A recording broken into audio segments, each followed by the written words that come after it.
All right, Connor, good to have you here on the show, man. Good to be here.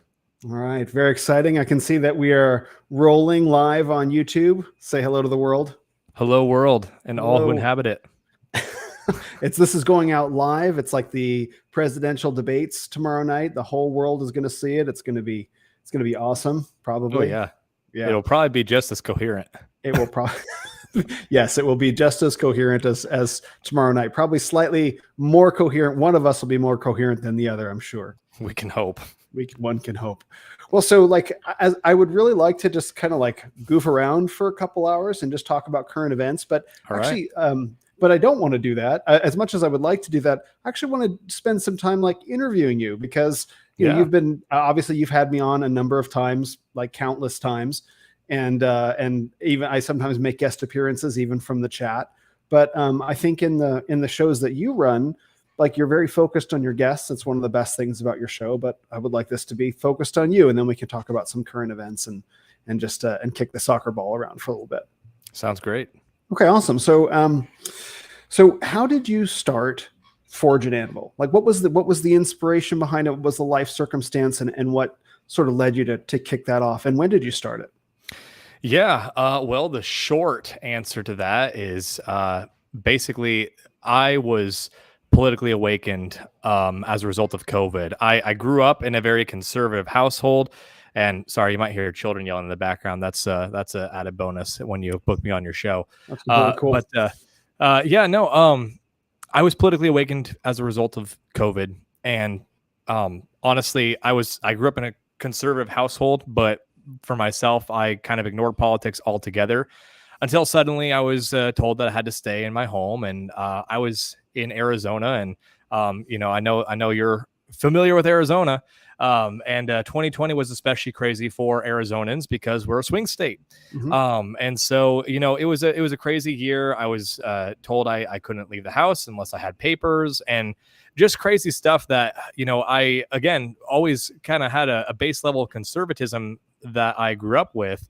But pretty much ignored politics. It's always just the lesser of the two evil. We just kind of vote here and there because we have to. And that was about all I had in my life. I don't even remember if I voted in 2016 because I may have voted. Like, I genuinely can't remember. I remember my parents telling me to vote. Mm-hmm. They were really concerned about a Hillary presidency. So if I did vote, it would have been Trump. But that's how little politics was on my radar.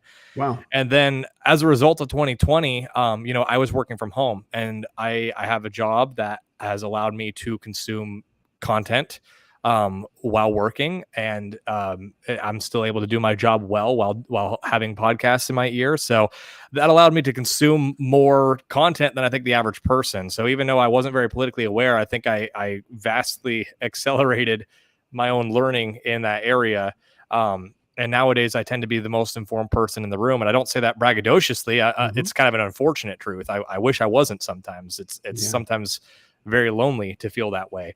But that loneliness is what really caused me to start the podcast. I was talking to my wife at that point. It had been about 2 years of me being politically awakened. And, I was just slowly starting to feel brave enough to want to do something about it.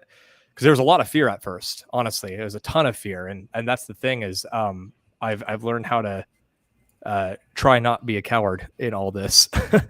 But it really started from wanting to do something and not knowing where to start. But I knew that more conversation around taboo topics was a good thing. And so I recruited 2 friends who started the podcast with me. And then over time, it just became just me. You're familiar with Michael. I don't remember if you've ever been on an episode with my buddy Zach, but my buddy Zach, and he kind of came to give contrary opinions because great guy, love him, great loyal friend, one of the best friends in terms of his loyalty to me. But him and I see the world differently. He's kind of anarchist, libertarian, maybe socially liberal. Zach, if you ever listen to this episode, feel free to blast me in the comments if I got that wrong. But love that guy. But yeah, him and I just see the realm of politics very differently, but we're both Christian men. And so Zach offered a nice contrarian voice. And then Michael, he's a seminary student and he's very theologically minded. But Michael does not keep up with the day-to-day news. So at first it was kind of me being the informed one, kind of getting gut reactions from my friend who's very theological and academic in nature. And then my other friend who just sees politics much differently than I. Mm-hmm. And then over time, the show just here and there, I think we just worked out the kinks and we kind of figured out what flowed better. And the show went to multiple revisions. We started off as just reacting to the news. We'd react to like the top 5 stories, and then it became obvious we can't cover those thoroughly. So then it became the top 3 stories for a while. Then eventually it became very topical when I would have guests on. In fact, I think you were one of the first guests that I had on that was very topical in nature because both of my co-hosts couldn't make it to the very first time I had you on. And I discovered your podcast organically, just searching for guests. And as I did that, I discovered Renaissance of Men, loved what you were doing, and wanted to talk more about masculinity. So you were one of the earliest topical conversations that I had.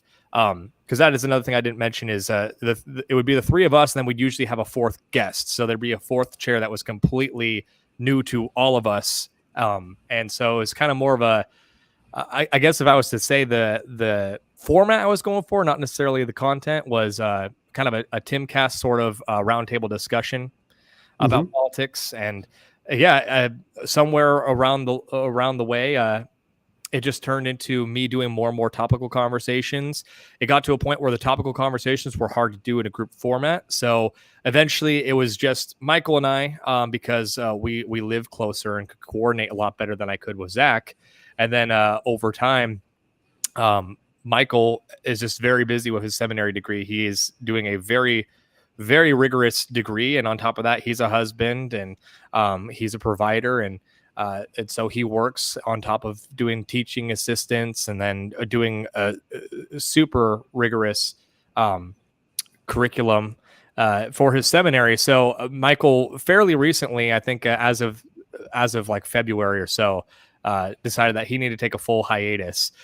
And so the show's changed. Now it's just me and a guest. And so usually I do about 45 minutes now, and I end up getting to record 2 episodes that way. Whereas when it was Michael and I and a guest, we would do it for about an hour and a half. So it's kind of the show has undergone many changes. And in some ways, I think it's slowly getting better. I think growth has probably been hurt a little bit from that. But I think now I feel like I've sort of found my stride with it, which is great because I feel like now I'm beginning to understand kind of what my niche is, and that will continue to develop, I'm sure. But that's the super long story. I told you I was going to give you a short answer, but there's the long answer for you.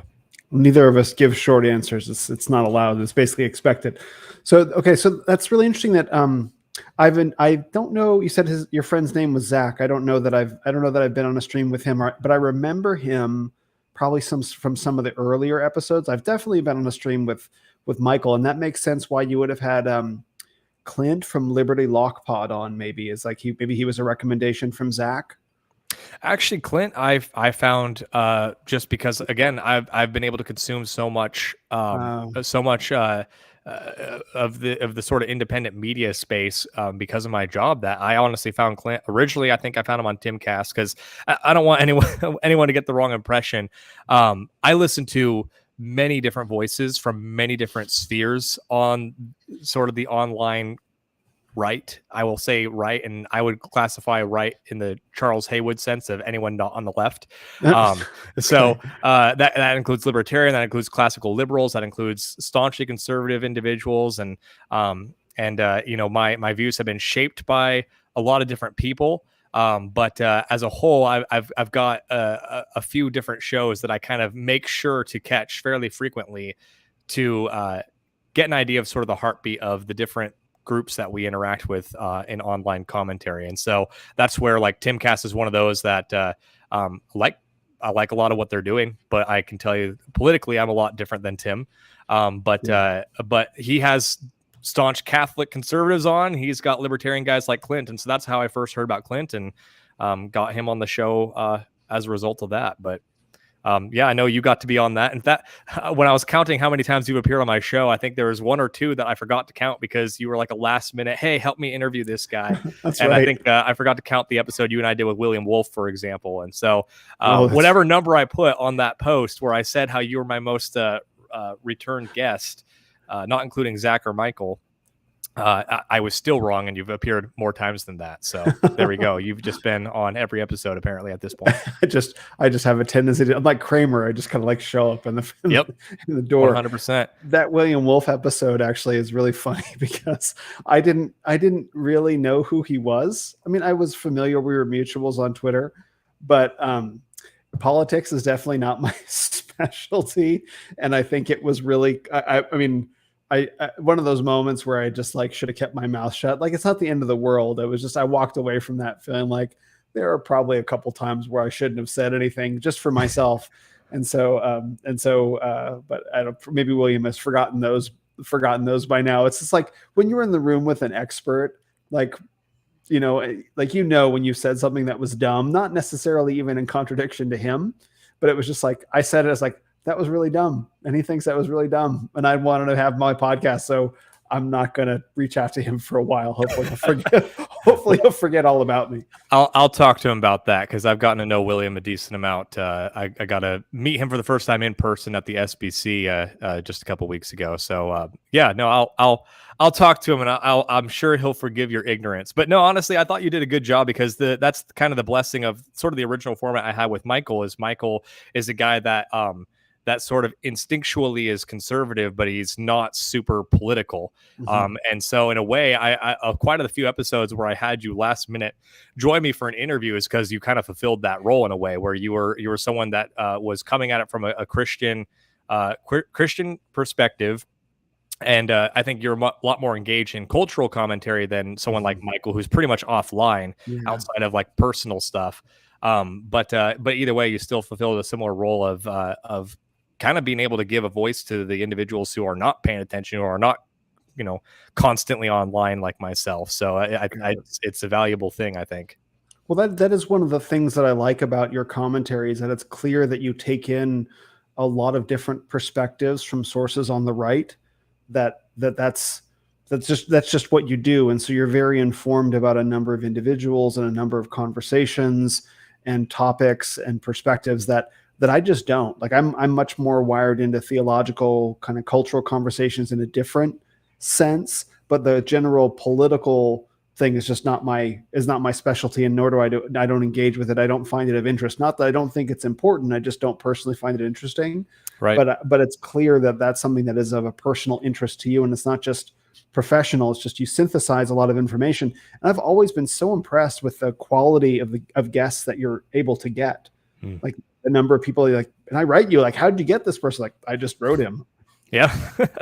It's been crazy. I mean, I've had a couple of different Congress people on. No one from U.S. Congress, actually, not yet. I haven't really tried very hard to get someone from D.C., but I've had multiple state congressmen, and I had someone from Vivek's presidential campaign on, and it was supposed to be actually Kathy Barnett, who was kind of one of his main leadership heads, and then she ended up she had to cancel on me one time, so I rescheduled with her, and the time I rescheduled, 5 minutes out, I find out that she's sick. And so basically her assistant jumped on and answered my questions. But I had someone from Vivek's campaign on, and then I had Joshua Smith, who ran for the LP Libertarian ticket. I've had Clint Russell on twice now, who ran for the vice presidential candidacy for Libertarians, because Libertarians elect their vice president. It's not selected by the presidential candidate. And I was supposed to have another guy who's, I'm going to feel bad for it, but his name escapes me. But he was in the Republican primary, and he actually, I think, was the last guy to drop out. He might have dropped out before Nikki Haley, possibly, but he got like a 1% of the vote in Iowa. But then when you jumped over to New Hampshire, he got more votes than who was it that he got more votes than? I think he got more votes than Chris Christie, and it's like, that's awesome. This guy, I want to say his name's Ryan Blinkley. I believe that's what it is. The comment section can fact check me on that. But nice Christian guy, just seemed kind of like a mega church kind of guy, who just thought that he needed to run. And I don't know if he was trying to make a name for himself or if he truly thought he could win or what. Seems like a nice enough guy, but he had to cancel on me last minute. But it's just funny the type of people that I've been able to interact with, because I'm kind of like the podcast that no one really knows about. Like I don't have a huge online footprint.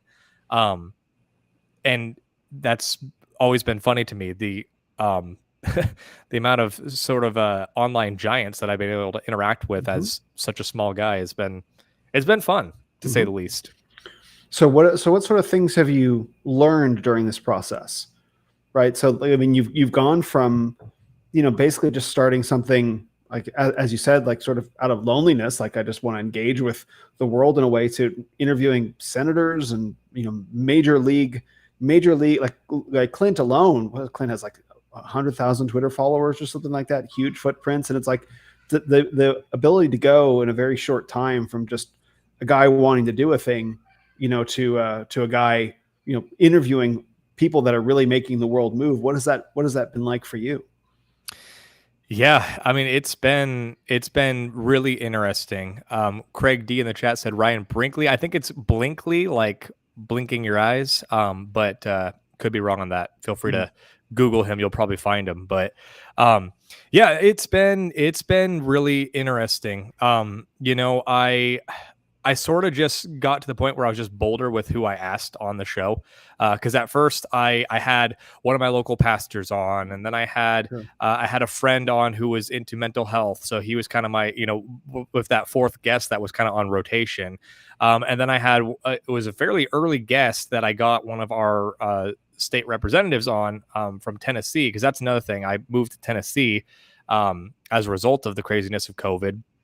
And that's part of where the loneliness came from, is I moved to a new place where I didn't have community. So I didn't have community to talk about these things. So that's another piece of the puzzle. But anyway, so I just got more bold with asking different people on. And as far as what I've learned, I mean, I've learned a lot, but I've got a lot of different takeaways here. So I could go a lot of places with this. But one of the things that I would say is that I am becoming less and less interested in politics in the same way that you maybe find yourself. And it's not that I don't find them interesting. I do find them interesting. I've just learned to ignore what doesn't matter. Prime example, I cannot tell you the up-to-date information on Trump's case, his many cases, because the details don't matter.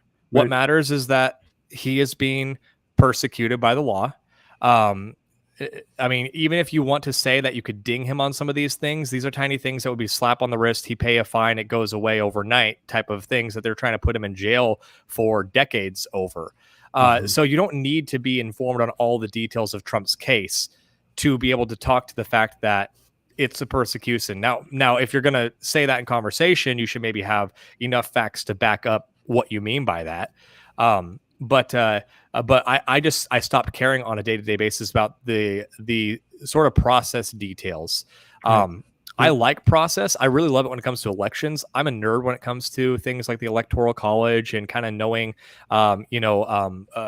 what states are going to be most crucial and making predictions about what could happen. But at the same time, we live in unprecedented times, and anyone who tells you that they know what's going to happen, they're wrong. Yep. I mean, they might get lucky and maybe they're the person that happens to guess the crazy scenario correctly, but no one knows what we're doing anymore. So all these individuals, some of the people that I listen to, again, just to take in information and process it myself and kind of come to my own conclusions, I'll listen to people that have been doing this for decades. And there are some guys that still want to pretend that nothing's changed and it's still the 1990s and they can predict the outcomes and they look at polling and, they really analyze data like that.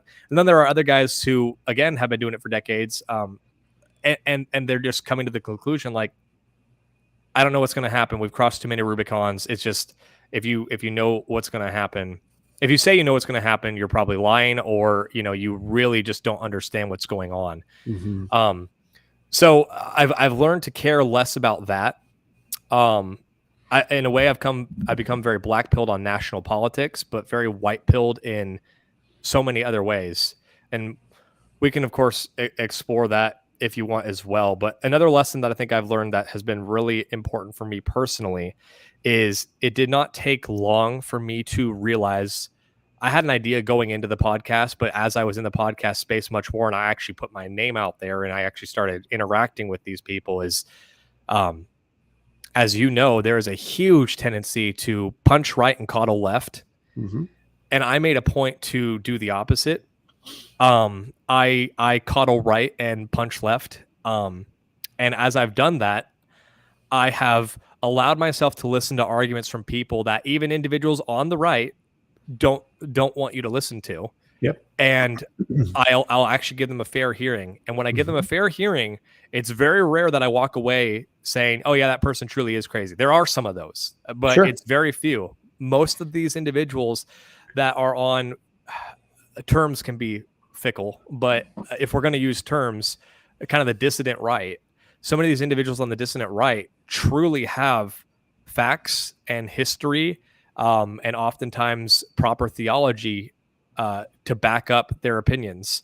And that has made me shift. If you look at my earliest episodes, besides the fact that I had my potato cam and worse audio, aside from like the quality of the content, you'll definitely notice a change in me from just the start of the podcast till today.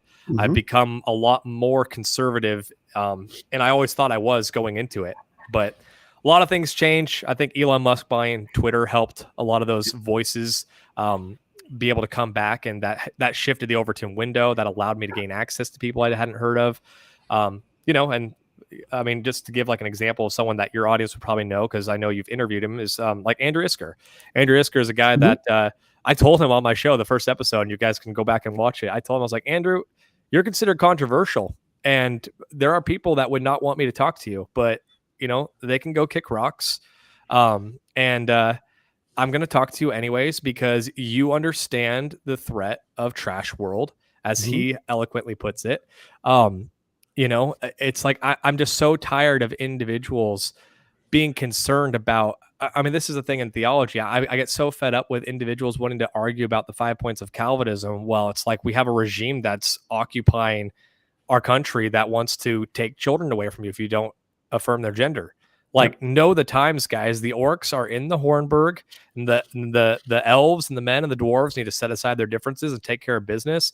And if 100 years from now we want to have like our harsh theological debates between Catholics and Protestants, or Presbyterians and Baptists and all this stuff, like, let's do that after we've won, and so that's the thing too, is like learning how to truly listen to and engage with people that are considered unacceptable.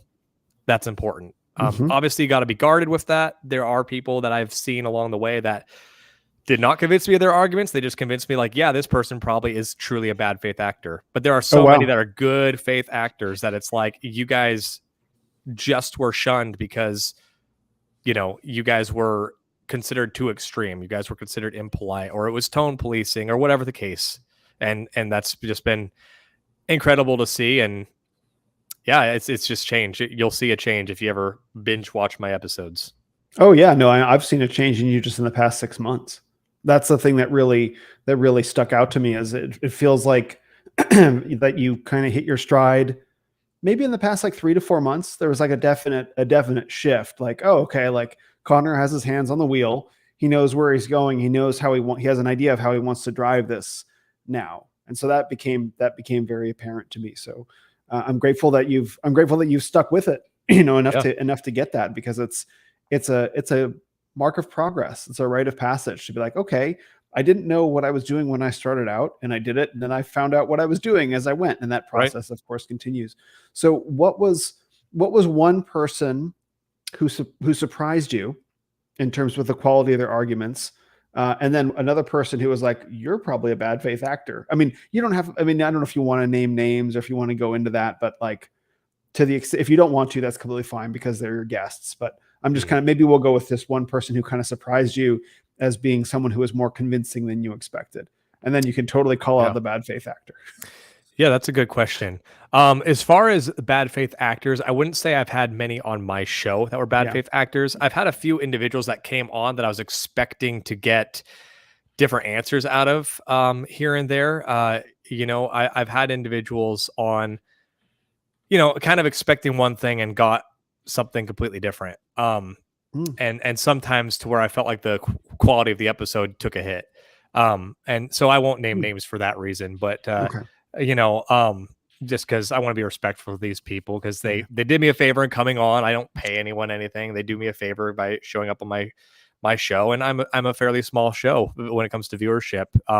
I've kind of cultivated a loyal following of real people. In fact, a lot of them are actually people that I can actually talk to in person now. I've kind of made a point.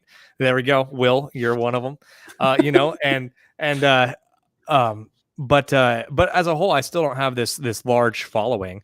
In fact, I was joking around with Thomas Massey the other day on his Twitter. I was like, "Hey, when are you gonna come on my show and talk to me about regenerative farming?" He's like, "When you have 10,000 followers or 10,000 listeners." And it was like, oof, but at the same time, it's like that's just the reality. Like, I don't think I'm necessarily building a platform that's gonna have 10,000 followers. Maybe that could change, who knows, but that's just my guess given the content that I platform nowadays. But in terms of people who I've been convinced by, are you wanting me to specifically say people who have been on the show or just people I listen to? Probably let's start with someone who's been on the show. Like, you were having someone on and you were maybe looking forward to it, or maybe they were, I'm talking about the punch right, call to left instead. Like someone who you had on to the right who was like, oh, wow, I wasn't so sure when I had this person on, but through the course of talking with them, I found out that there was more going on there in a way that I agreed with than I expected, is kind of the nature of the question. Yeah, I would say I kind of already used Andrew Isker as an example, but he's a good one where I knew I was going to enjoy my conversation with him because I had listened to enough of his stuff prior to him first coming on that I knew that he was talking about things that mattered to me. But I thought that I would possibly have, more of a tension between him and I. And then it was like, no, the dude's a great guy. And, I've had the chance to meet him in person now, and he's, and we got to smoke some cigars and stuff like that. And then I've had him on 3 different times. In fact, he came on Super Tuesday. I did a live stream with him and Clint Russell together. And that was a fun time because, we got to talk about libertarianism and versus like a sort of Christian nationalist argument. That's what I think it really is. It's the Christian nationalists. I think it's so many individuals. And so you would fall into this category too of Christian nationalism. When I started, one of the first episodes I did that I don't think we ever aired because it was one of our kind of trial episodes, we covered a book by Wayne Grudem called Politics According to the Bible. And he lays out sort of the 5 different viewpoints of what he would consider to be biblical, or let me rephrase that. He laid out the 5 different main sort of worldviews surrounding politics. And he kind of was saying all of them but one are biblical. And what he kind of what he was saying is the one that was biblical is he basically was saying, let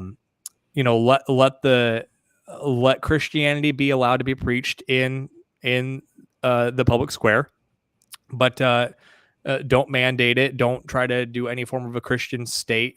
Just let the idea sort of fight for itself because Christianity is true, and so it will win. And in a way, that argument was very compelling to me. But as time has gone on, I was already at the start of the podcast. I was already aware that there's no such thing as a neutral public square. But I guess as things went on, I realized how that is reliant upon a neutral public square, and there's no such thing. And I had already kind of come to terms with that. So it didn't take me long to start to come towards the Christian nationalist argument. Now, I don't call myself a Christian nationalist. I'm not against Christian nationalism either, but I've argued, I think I maybe even told you this on an episode that you were on as well, but I've argued multiple times that the people that are arguing about Christian nationalism, it's that same, let's argue about the 5 points of Calvinism thing. It's like, to the left, you are a Christian nationalist. And I had that viewpoint for at least close to a year. And then, suddenly the MSNBC anchor was saying how if you believe your rights come from God, you're a Christian nationalist. It's like, oh, so everyone who believes in the Constitution and the founding of America is now Christian nationalists in their eyes. And that's just it. If you're to the right of Stalin, you are a Christian nationalist because they are just trying to create an other that they can demonize and justify power grabs against. And so I knew from the get-go, hey, I don't even know if I like the term Christian nationalist. I don't know if I agree with the movements. I've read parts of Stephen Wolf's book. I have not read the whole thing, partially because I just don't, it's kind of like the details of Trump's case. I don't think it's important. Now, I don't think, let me be clear, I think it's important to have those conversations, but I think guys who are much more theologically sound than me, I consider myself a theological midwit. I'm the bell curve meme. Like I'm the guy that's in the center. That's like overly nuancing things to my detriment sometimes, and I'm trying really hard to fall on either side of the bell curve as much as I can. And I think I've made improvements in that area, but I'd rather guys who are much more theologically sound spend time refining those arguments in their own spaces. And, once they've resolved that, they can come and present it to me and I'll take it or leave it at that point. But ultimately I've just been very aware for a long time that we're all going to be labeled Christian nationalists if you're to the right of Stalin. So at the end of the day, it doesn't matter. I kind of just, if someone calls me Christian nationalist, I'm like, great. If someone says I'm against Christian nationalism, I say, okay, like, what do you think it is? And I'll ask them to define it. And usually I can go from there. And, just defining terms is important. But yeah, I mean, so many individuals, Jeff Wright is another guy that's become a friend of mine. Love Jeff. We've gotten together a few times now, and he's just been very impactful on me too, from a standpoint of he was definitely to my right, and I listened to his podcast Backwoods Belief, and it's been very impactful on me.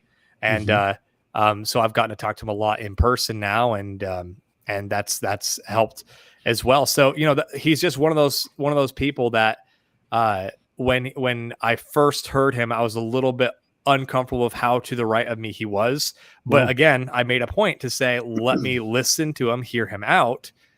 And it took me like no time at all to immediately be brought into his camp because he had the arguments. So there's a few examples for you, at least. Those are great examples. It's funny that you mentioned Andrew Isker and Jeff Wright. My podcast with Andrew Isker is coming out this week. So we recorded it maybe 6 weeks ago, something like that. And it's been on my Substack for a while. And so it's 4 hours. It's like a 4.5 hour interview, which is great. So he really enjoyed it. And so that'll be out on Friday. And then Jeff Wright was one of my most popular podcasts this year. And I really appreciated how down to earth he was and how in touch with the average blue collar believer. I think blue collar Christianity is a term that Michael Foster has been using, sort of as using very intentionally to sort of push back on this regime evangelical kind of meme there, which I think is great. And so both of those guys, both my conversations, both of them have been fantastic. And I think that's probably some of what's going on right now is you have people that are on the right that just suddenly woke up and found that even if they were tempted to be centrists, that the left has gone so far off the cliff. It's like, well, I guess I'm on the right now. Right. Yeah. And so we've been forced into a position like, well, COVID and everything that's happened since then has forced me to question everything. Let's keep questioning. And it's like, the more we question and the more we dig, it's like, wow, this just keeps getting worse. Maybe I'm further and further on the right than I realized. You know what I mean? Like, let's do Sharia law. Like, I don't know. Did you, oh my gosh. Okay. I want to get back to your journey doing the show, but did you listen to the Tucker Carlson conflict with that Australian reporter today? Did you hear that?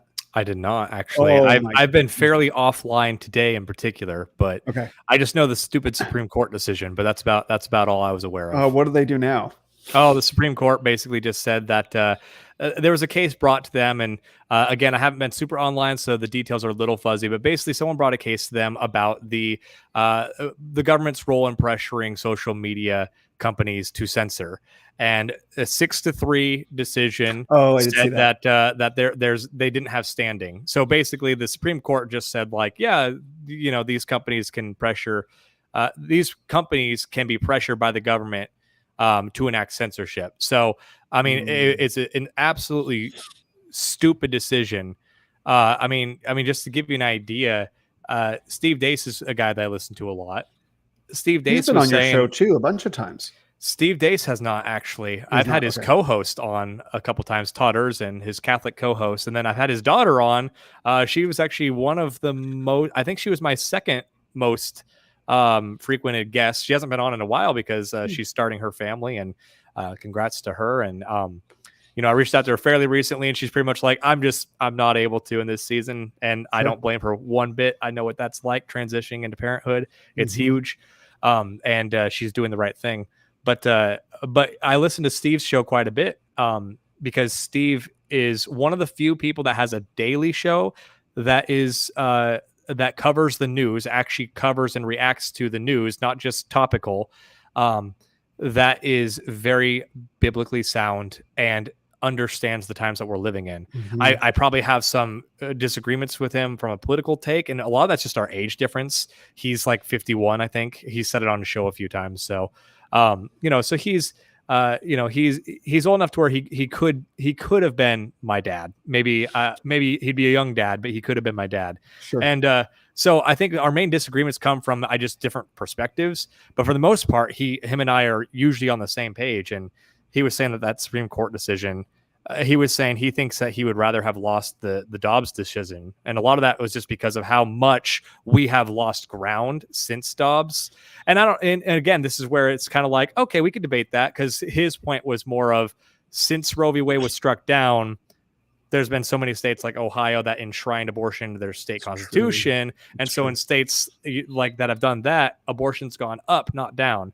Now in my state of Tennessee, the research is still being done, but one of the more recent ones I saw was that there was at least a 25% decline in abortion. So I think that there have been some wins that oftentimes get overlooked, especially by abolitionists. I love abolitionists, and I consider myself an abolitionist, but again, maybe some of them won't, because I'm willing to take steps along the way to get there. But my goal is equal protection under the law. So my goal is the same as them. I'm just not someone who believes it can be done overnight, not because I'm unwilling. I think there are states that it can be done overnight. Oklahoma, that should be done right away. There's no excuse. But California, that's not going to happen overnight. No. So I'll take any win I can, in those areas where it's politically impossible. But anyways, so that I'm getting off track here. But basically, that decision, Steve was saying that's how bad he thinks it is for free speech. And I tend to agree with him in a lot of ways. I don't know if I'd say that I would rather have Dobbs be lost, but I understand where he's coming from. At least he can make the argument. And the point is, I think that they have just given a green light to censorship right before an election. I mean, this is kind of the make or break election. And I know that people always say this is the most important election of our lifetime, and it's a tired trope, but I mean, it's the most important election of our lifetime. I agree. I agree. So I guess then, did the Supreme Court decision provide any guidelines for what disinformation is, or is every platform allowed to decide for themselves what disinformation is? Like, did they provide a legal definition? This is right? Yeah, and I haven't read enough on it to really tell you a for sure answer. What I do know is that the case was being brought to essentially it was being brought because there's been proof by people like Glenn Greenwald. He's one of the guys that has done a lot of reporting on. He's brought the receipts of these government agencies meeting with people at Twitter back when it was underneath Dorsey and Zuckerberg and these different places, and they'll have an office in Twitter HQ. Oh yeah. And so it was basically brought to address that specifically, and they said you don't have standing. So I don't think that they really did anything except for, you don't have standing, and it's like, well, if the American people don't have standing over censorship that falls underneath First Amendment, then who has standing? And that's a lot of the argument. It's like, well, now what? Like, you basically just said that censorship is okay right before an election. And of course, Thomas and Alito both dissented. I don't remember who the third dissenter was, but I mean, that just goes to show basically if if Thomas is on is on the dissenting side, it was probably a bad decision. I mean, like 99.9% of the time. So. Yeah, I saw that came out, and it's not so much that it's that they decided they're not going to do anything about it right now. Like they didn't rule in favor; they just said like we're just not going to rule on it. That's the same thing with the fraudulent election claims. You don't have standing. Like, what do you mean I don't have standing? Right? It just seems like. Well, do you know who Jeff Schaefer is from New St. Andrews? Name sounds familiar. Not sure if I'm familiar with his work as much as some of the other guys up in Moscow. He's the director of the Hale Institute, which I think is the legal think tank, perhaps, of New St. Andrews. Anyway, so he's like of all the guests that I would love to have on my podcast, he's number one. Like I would love to talk with that guy.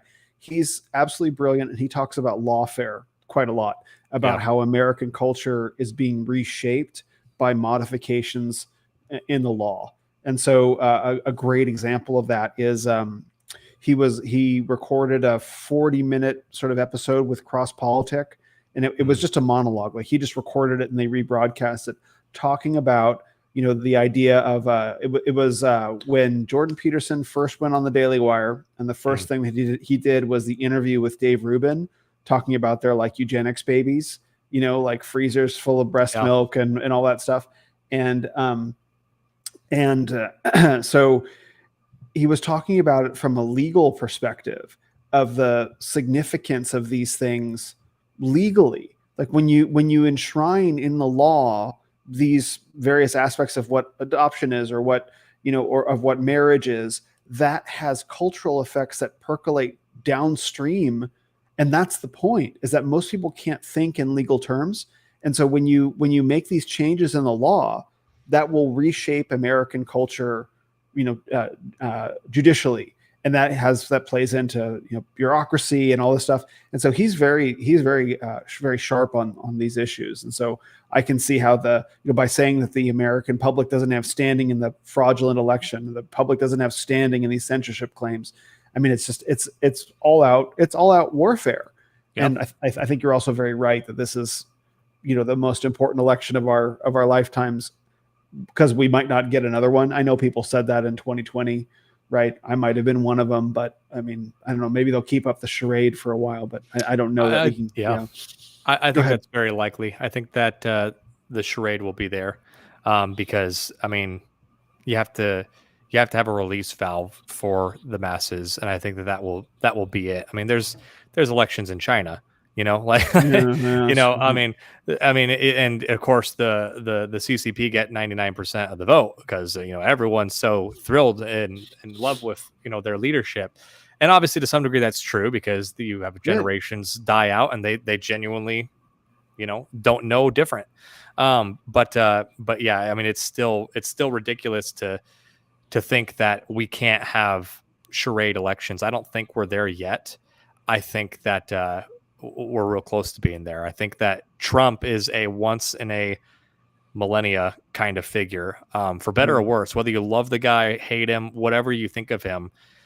You can't pretend that he's not like some historical abnormality. Mm-hmm. I really think that 2016 was supposed to be Hillary's, inauguration, and then Trump got it because I just don't think that they were prepared for it. I don't think that they thought that this man would be a turnout machine like he is. And I think 2020, they had to pull out all the stops in order to defeat his work, honestly. Mm-hmm. And now the question remains, can they replicate it? And if Trump is truly surging as much as polls say, which I take with a pound of salt, a truckload of salt, mm-hmm. If he's truly surging as much as we say, and if some of the things that I can see anecdotally are true, and Trump is doing so much better and people dislike Joe Biden so much, they're going to have to find a way to not only duplicate 2020, but do it in a way that isn't so painstakingly obvious. And 2020 was already obvious. I mean, we have videos of boarding up windows and things like that. And, we can debate how the 2020 election was conducted. I think you can make the argument that it's rigged without worrying anything about Dominion or anything Mike Lindell's talked about, or, ballot drops, that came from a printer or whatever else. Like, I think there's so many other things that you can say. Well, like the the FBI censorship of the Hunter Biden laptop. There's already been polls done that say that, enough of a percentage of voters would have voted differently that Trump would have won. That's already been argued. Pennsylvania changed their voting laws against their state constitution. That's what the lawsuit was about that you mentioned earlier, that 48 state lawsuit that the Supreme Court said they didn't have standing. If 48 states of the United States of America don't have standing, I don't know who has standing. Again, it's really just the Supreme Court trying to save face. But either way, I mean, I think that these are the questions that need to be answered about this 2024 election cycle. And of course, we have Trump possibly, going to be put in jail. I think it's very likely that they'll try to jail him. What that looks like, I don't know. I wouldn't be shocked. They're actually going to try. You think they're going to give it a shot? I totally do. I think they are too brave not to. The question is going to be what they think they can get away with. It might be like house arrest, something, Okay. But there's already been people talking about, I'm trying to remember who it was, but I want to say it was someone from the Biden administration that was on, one of the garbage news outlets talking about, talking about how, they've been coordinating with, I want to say it might have been Rikers Island, one of the New York prisons, on like how they can get Trump in there without his security detail. And so it's just like, if these things are to be believed, they'll go all the way. They want to put him in not just a prison, but a prison with dangerous felons. And, that's what's already happening to Steve Bannon. If you've followed anything that's happening with him, he is going to jail. And so far, it sounds like he's going to be going to jail with a bunch of violent criminals. And they've made a point to talk about that. I mean, I think they're signaling because they are hoping that something happens to him in jail. And, it's just crazy times that we're living in. We're not living in normal times. So again, if anyone tells you that they know what's going to happen in 2024, they are out of their mind, because no one does. None of us do. Only one that does is the Lord. And, if he wants to give us wisdom to see ahead, he will. If not, we just keep taking it one day at a time. I think it's a very much an expect the unexpected thing. To me, again, I don't follow the day-to-day political flows like you. I don't find it interesting in a way. Like, you track it because you have the bandwidth to do it. And you're taking it in while you're doing your thing. For me, I just look at this stuff and I'm like, okay, like it's just evil. And where is the substantial pushback, and how is it going to come from to push back on any of this? Like, do we just allow it to drive over the cliff? Is that just what happens, and we just like enjoy it on the way down? Is there going to be some socio-political movement as things get cracked in half, right? Where is the response? Do we, is God throwing stumbling blocks? That's what I think Trump did. I'm unclear who Trump was in his first administration. I think that there's lots of doubt. And I mean, that's not to say that everyone should think the same way that I do about it, just to say that I look at him and I'm like, okay, even if I'm tempted to say that I have no idea who the guy was, whether he was actually a good guy or not, I think there are questions, right? At minimum. One thing I think is undeniably true is that he threw a stumbling block into the plans of the elite. It is not going as they had expected. Yep. Right. And exactly. so it's clumsy. It's clumsy and it's obvious. And it's just like, and anyone who's paying attention, who's able to overcome just even a small amount of cognitive dissonance, can see it. And that's the part that's frustrating, is that there's so many Americans that are looking at this like, no, that's fine. What are you talking about? This is just how things run now. It's like, you don't actually believe that. Like, oh, Joe Biden's great. He's killing it. Like, you don't actually believe that. Right. But there are a lot of people, but so that's the question, is like, do we actually, and this is maybe we'll talk about Christian nationalism. I don't think we can do nothing. And we seem to be caught in this position between, we can't do nothing, it would seem. And so if we can't do nothing, then we have to do something. What is the something that we should do? Right. And if we want to do something, and we want to do something politically, we have so many people within our own camp as Christians and conservatives who are like, you can't do that. You can't, we must do something, but not that. Do something. And so that's the part where I think people get frustrated, is like, okay, inaction is not an appropriate solution. And if there's only this very narrow range for action as approved by the regime evangelicals, is that actually going to effectively solve anything? And if no, what would actually solve anything? And are we capable of doing that? It's this very strange it's this very strange thing where I feel very pinned. I don't know what the right answer is. And I know that there are a lot of answers out there. I don't know that I could say one is right. I guess it's how do we even begin to choose, I think is probably the larger question. I don't even know what I'm trying to say, but I think you get it. Yeah, I do get it. And, I think the Alfred option is going to be the option that I think is going to be most effective. And I don't know if are you familiar with the Alfred option? I've heard of it, but I don't know that I could articulate what it is. So Timon Klein, from American Reformer, him and I'm forgetting the other guy's name, but he had a co-author write this piece with him as well. And I got to meet Timon recently at the SBC as well. A great guy. But I had him on the podcast to discuss it. After listening to him talk about it on the King's Hall podcast with some of the guys from Ogden. Mm-hmm. And the Alfred option is based off of King Alfred, and it's the idea of building fortresses that are strong enough to withstand negative world, but not only building fortresses to withstand negative world, but then building a network of fortresses. Okay. And so one of the examples that he lists as a fortress is Moscow, what the guys in Moscow are doing. And so it's kind of replicating another one he gave is Hillsdale. It's kind of replicating those models and creating a network of these things. And that is the one beauty of our system is as tattered as it is, we do live in a republic. Now, granted, I am not one of those people that believes that the Constitution is just A-okay. And, if we just read the Constitution louder, that the revolution will stop. It says right here in the Constitution, stop what you're doing. 100%. You're making the Constitution sad. I did an episode. It was actually the exact same. I record 2 episodes on Mondays nowadays. So one I do live stream that is truly live where I'm talking to people. The other one premieres live later on in the week. As you got to witness yourself. Will was in the chats at my live stream right before we went live here, and I was not actually live.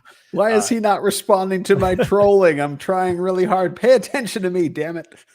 But that same week that I recorded this episode I'm telling you about with Timon, I also recorded one with Nate Hockman all about is the Constitution dead? So you guys can see that if you're completely unaware of what I'm talking about, that'll catch you up. But anyway, so Timon's article is about building fortresses to withstand negative world. And I truly think it is one of the best models. I don't think it's the only model though. I talked with Redeem Zoomer a little bit in his Twitter DMs and I mean it was very little. The guy's got a much bigger platform than me, and so I reached out a few times to no response. But he responded to me about something when I sent him this Alfred option article, and because his big thing is Operation Reconquista.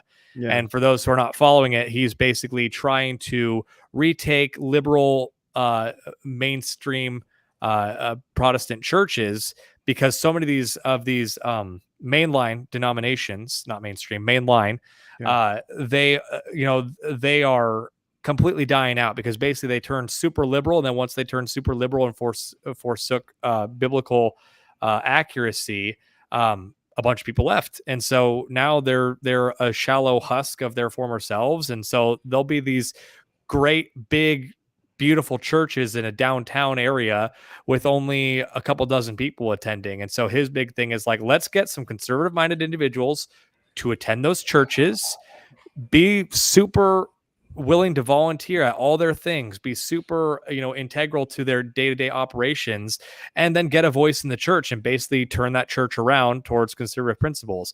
I think that's a valiant effort, but I've told him this. I think that it is sort of a pipe dream if he expects individuals like me, for example, to go and do that. I will not go into a blue city with my family and subject them to a lifestyle that I can't afford or can barely afford. So my kids get less of me because I have to work my butt off just so I can try to flip a church that is just one church in a giant chain of mainline churches, in hopes that, one day, a couple generations from now, it all flips. Now, I think that you can do that, but I truly think that is for a very, and to be fair, he's replied to me and he said, this is for the Navy SEALs of Christians to do it. And it's like, I agree with that. But again, not only Navy SEALs, but I think single Yeah. Unmarried, or if you're married, at least married without kids, kind of Christians can do Yeah. that, because I will not subject my kids to living in downtown Seattle, for example, just for the sake of hoping I can flip a church. I would rather instead get behind the fortress walls of a place like Tennessee and build up a Christian culture and insulate ourselves from negative world. Because to go back to my point earlier, we are still a republic, as tattered as we are. And by the rules of our land, if we actually want to follow them, if overreach happens, your sheriff has the ability to say, go pound sand. Mm-hmm. We see that happen. We see the doctrine of the lesser magistrate take place with folks like DeSantis or Greg Abbott when he finally got a spine for a couple of days about the border. And I don't know what happened with that. We've gone silent on that. And that's something that I think is interesting, how that reporting has gone pretty much dark. Yeah. But either way, the reality is there's only so many resources that these individuals can expend to police everyone. And if you have a well-staffed local government where you've got a bunch of based people from your church running the city council and running for sheriff's office and school board and all those great local county commissioners and things like that, I mean, you get to a point where it's like, we have all the mechanism of this county. You're not bringing your trash here. Now, that's going to require them to say no to things like state grants. The state doesn't like to say no to the federal grants, and counties don't like to say no to the state grants. To some degree, you have to be willing to help these guys out one way or another. But that's ultimately what it's going to boil down to. And so that's kind of what I'm focusing in on much more, is trying to focus on local, where I actually get bang for my buck in terms of, if I was to run for a local office, I could actually possibly win. Whereas if I was to run for Congress, there's almost no way I'll win. That's where we got a Dusty Devers, because Dusty Devers he didn't run for, U.S. Senate. He ran for state Senate. That's right. And he got his church behind him, and having an entire church behind you, it's in a smaller state election. I mean, that can make a massive impact if you're organized. My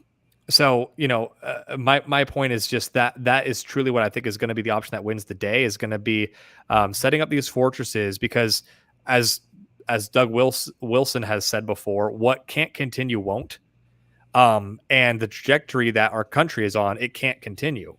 I don't think that we're going to have a America that's the same as it is in 2024, by the time that you and I are reaching retirement age.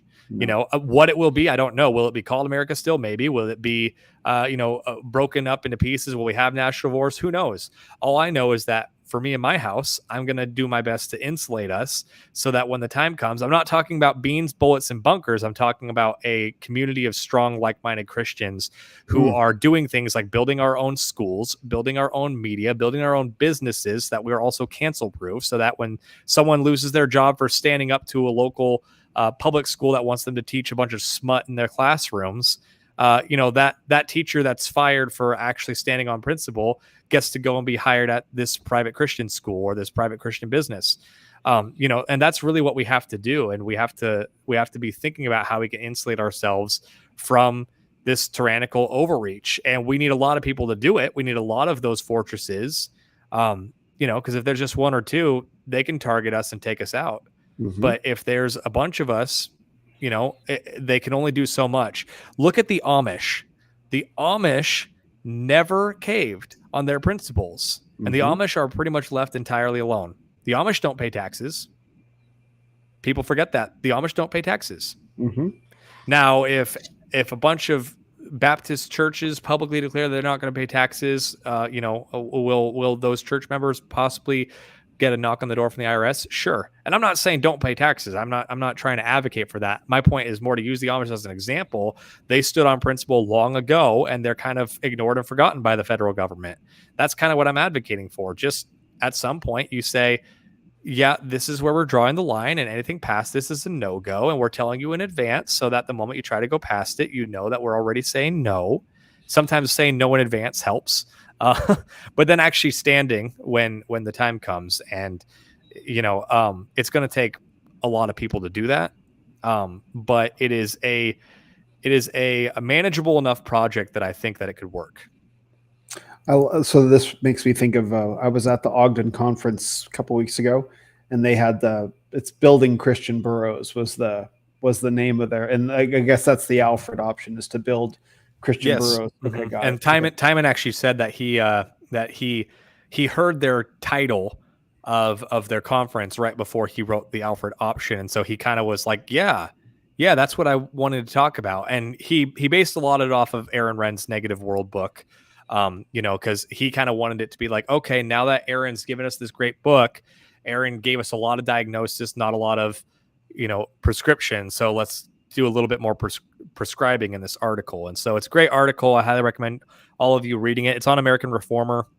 If you go to American Reformer and you search Fortress Building a Negative World, it'll pull up. Fortress Building. Okay, got it. Fortress Building. Got it. Okay. Fortress Building a Negative World. I will put that in the chat for everyone who's interested. Okay, well, this is encouraging to hear. I agree with that. I agree with the Alfred option. I don't see too many options available other than that. I like Andrew Isker's Boniface option of chopping down idols as a cultural posture. Like, let's just take the fight directly to them and no quarter for your idols. I really do. I believe in that. I may or may not conduct myself that way on social media every day. No, me, no. You're just a timid little wallflower. Just a little mouse. No, excuse me, can I please? No, definitely not me. So I like that, and I like the idea of strength in numbers. So I have very strong opinions about this Reconquista project. I think it's foolhardy, and I think it's misguided in some very profound ways. Predominantly because I don't think it has anything to do with these mainline churches as such. I think it's all about aesthetics. I think what Redeemed Zoomer sees is that a bunch of young people don't like Protestant aesthetics, and so they're going to the Eastern Orthodox and Roman Catholic Church. And so we're going to take back our pretty churches, but it doesn't matter. Those pretty churches are so far gone, and faith comes by hearing, not by seeing. So go find a church with faithful preaching. It doesn't matter if it's in a strip mall. Like, listen to the word of God. And because if you need to see and smell and hear, you're missing it. You're missing the point. And I think that's what motivates a lot of that. And I've said as much. So, but we have to find our way into faithful communities, and these communities are built around faithful preaching. Like, why do we know what Moscow is? We know what Moscow is because of 40 years of Doug Wilson's faithful preaching, and Toby Sumter and Jared Longshore and Joe Rigney and all the 8 team they've got up there. Why do we know what Ogden is? Because of Eric Kahn and Brian Sauvé and their faithful preaching. Yep. Why do we know about Batavia? Because of Michael Foster and his faithful preaching. Battleground Washington, same. So you don't go into the heart of where a mainline Protestant church is because it has a pretty church with a stained glass window. You find a good preacher. You find a good pastor, someone who's willing to speak truth boldly. Speak truth, right? Yeah. Not smell truth, not look at pretty window truth. Speak truth boldly, because that was what Christ did.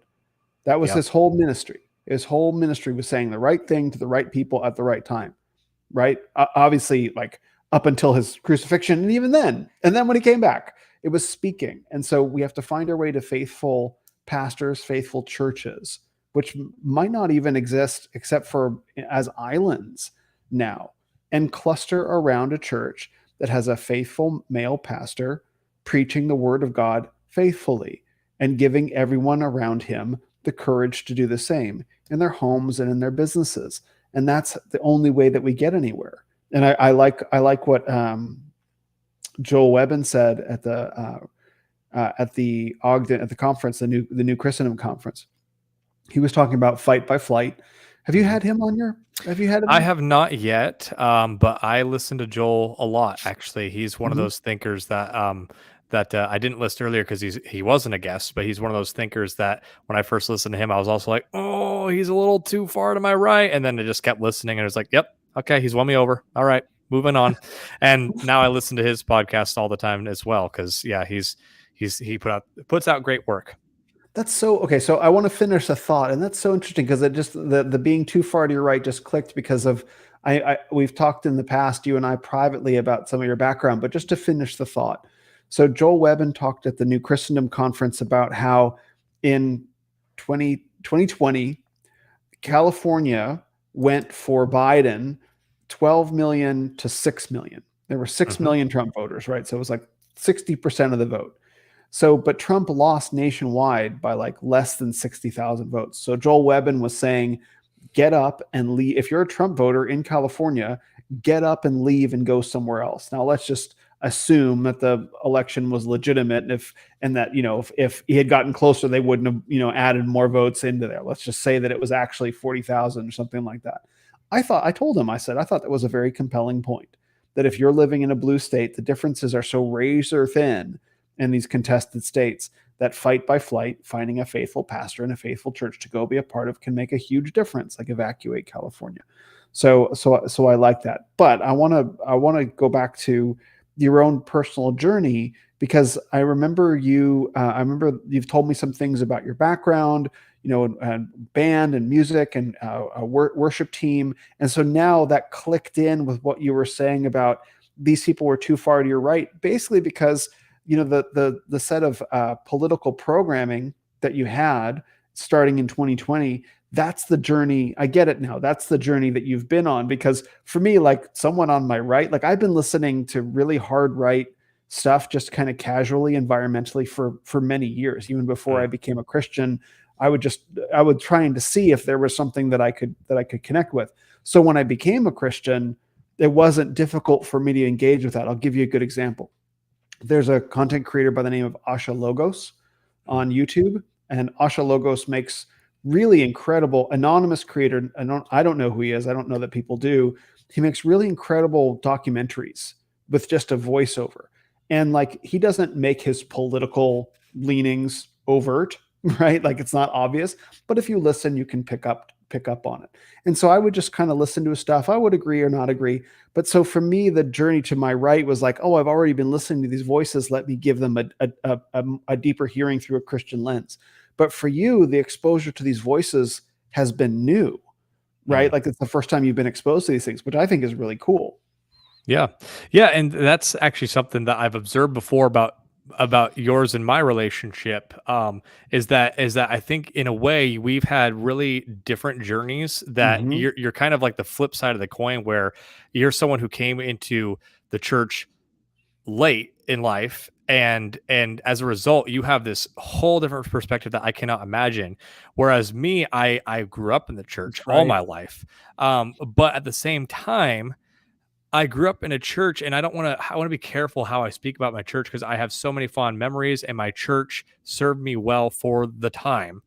My church, I was born and raised in the same church until age 21. But I can say things like my wife and I, in marriage, and this happened before marriage, when I went to school to learn theology, because I went to school to lead worship. That was the first time that someone pieced together the entire biblical narrative for me.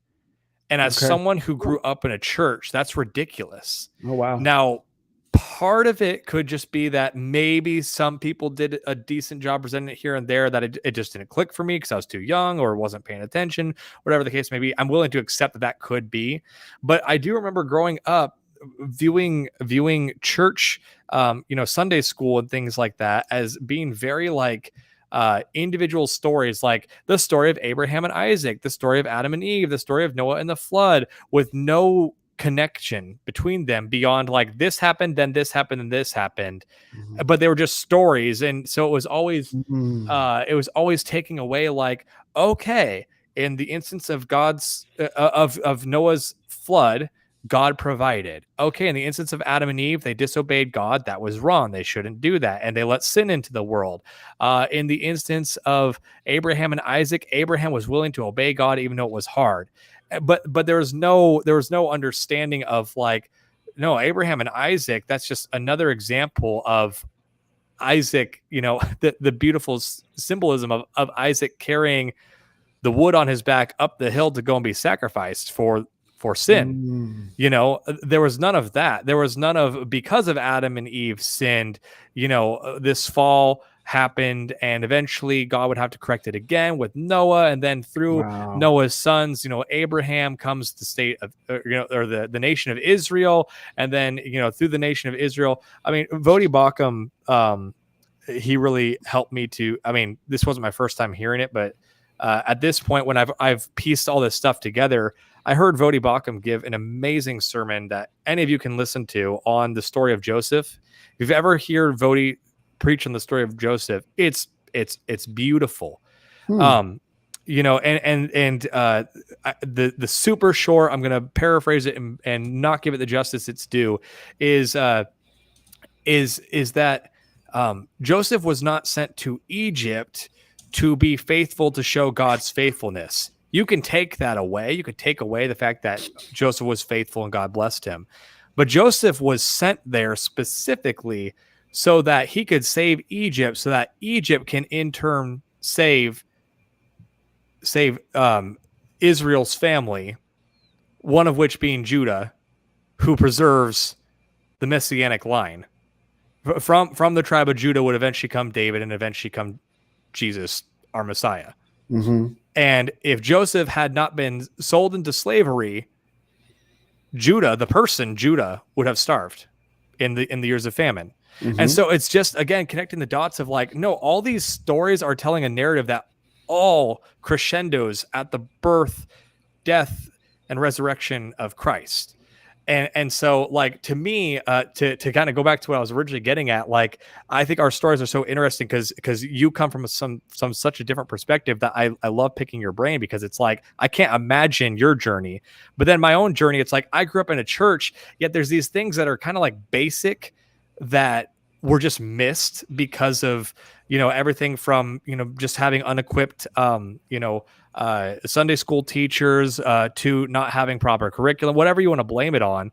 Either way, there's just this giant missing gap in my Christian foundation that I had to piece together mostly as an adult. And so really, I would say that this journey has only been a continuation of that journey. It wasn't started in 2020. The political aspect of it started in 2020, but really it's been a journey of slowly understanding, like, no, these are not just stories. And yes, I've always loved God. I believe I was saved at like age 8. I truly believe that, because I could feel conviction of sin and things like that. So I believe that, I've been a Christian for a long time, but truly understanding the narrative of the gospel. And then slowly, now that I have understood that, applying more and more of it to my life and realizing like, oh, there's this closet in my house that I have not given over to Christ. There's some dust under the rug here. And so for me, it's been a slow sanctification. Whereas for you, as an observer, it feels like you had an overnight experience. You had a long journey to get to Christianity, but once you got there, it was like everything got to click for you. Yeah. Whereas like for me, it was like, I was there, I was at my destination, but I was not noticing the beautiful scenery that I was supposed to be there to see. And that's just kind of been really, really my journey. And I don't quite remember if you had asked an initial question, or if you just asked me to expand upon that. But that's essentially how I got to where I am now, is just that realization that like the journey never ended. It's just been developing and taking different turns, and it's going into things like how I lead my family, how I view politics, how I view the culture, and it's just constantly Christ reaching out and claiming lordship over more areas that weren't on my radar. So this is actually very helpful for me, because the reason why I think I had an overnight experience, and I continue to, I mean, besides like the grace of God giving it to me, is because I had spent so long accumulating so much baggage that I was able to recognize very quickly what was not baggage. So it's like I'm dragging all of this stuff, right? And then the gospel finds me, and it's like, oh, I'll take that.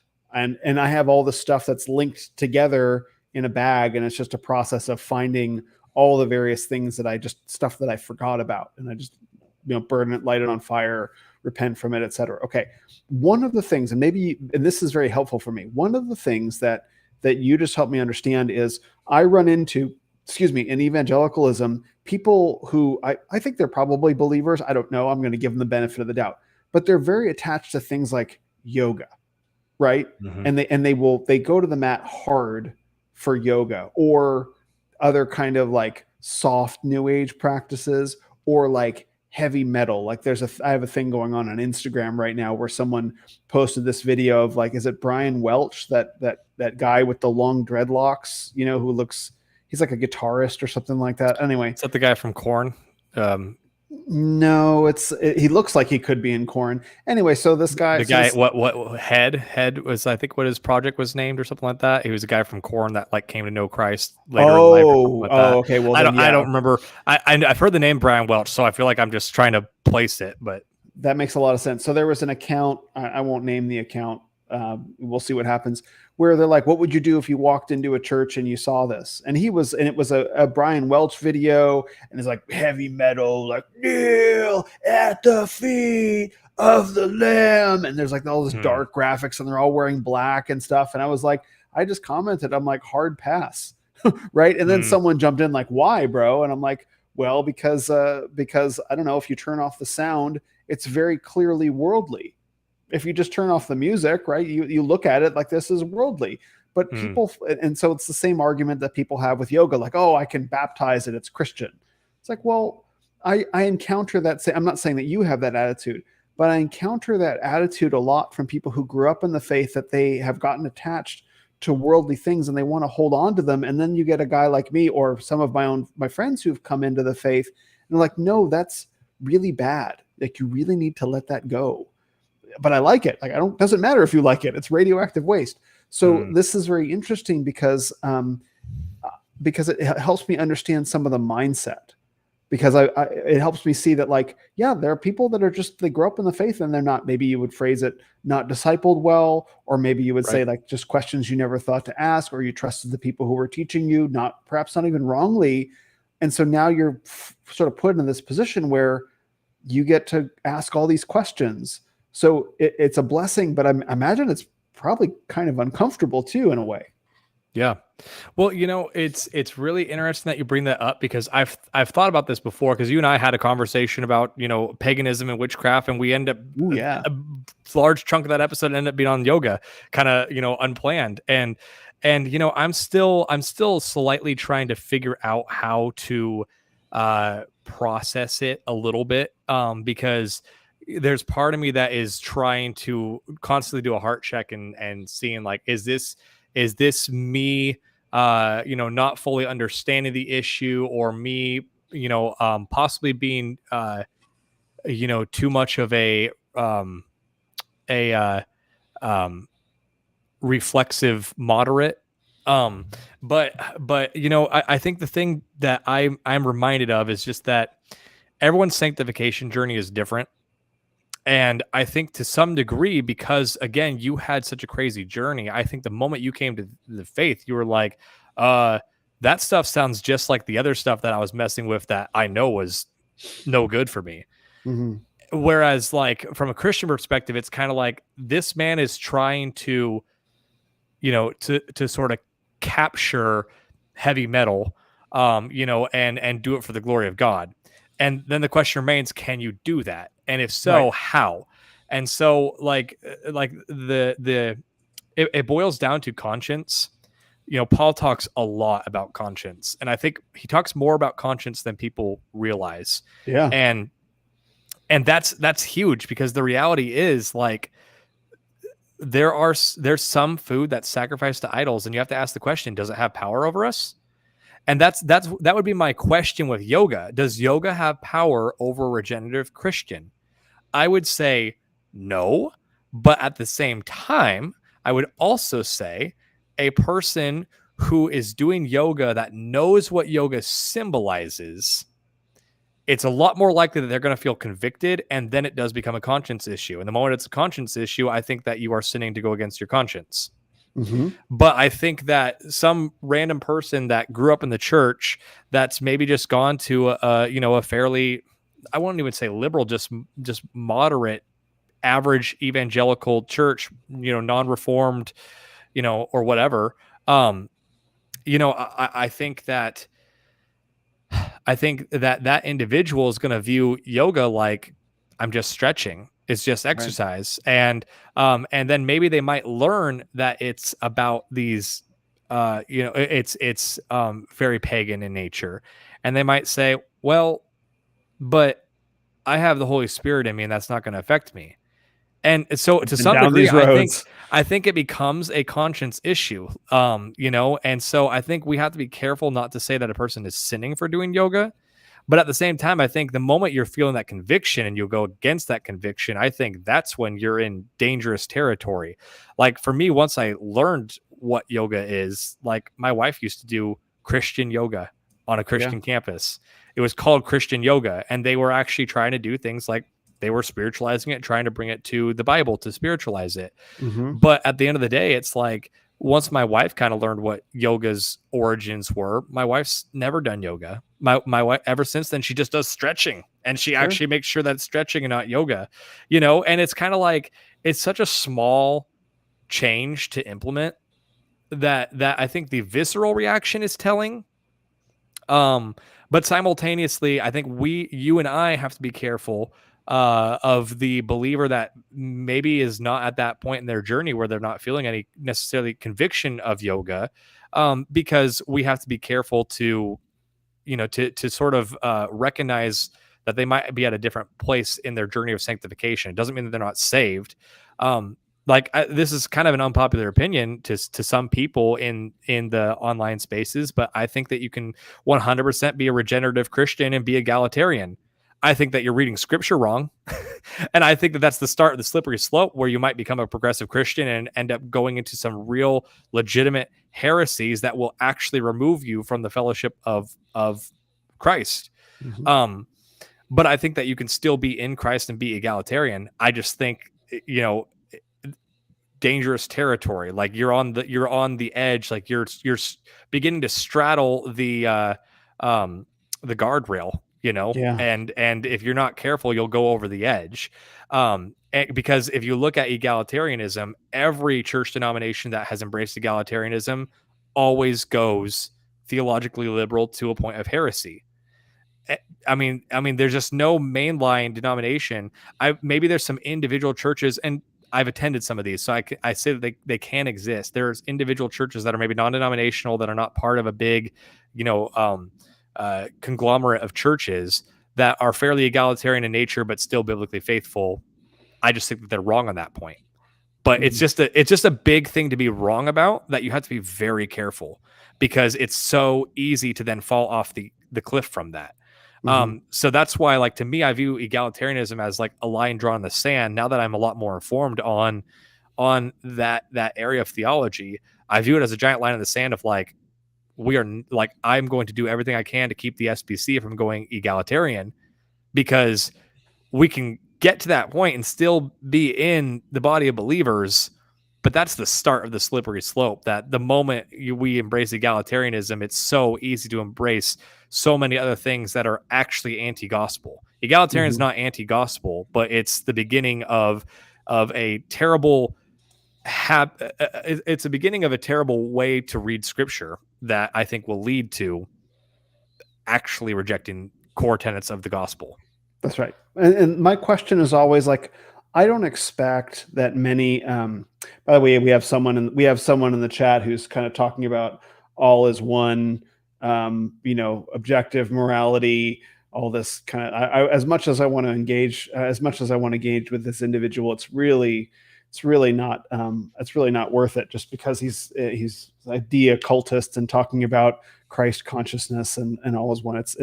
It would completely slide the subject of the conversation. I did invite people to troll the chat. I just expected they would be a bit more creative.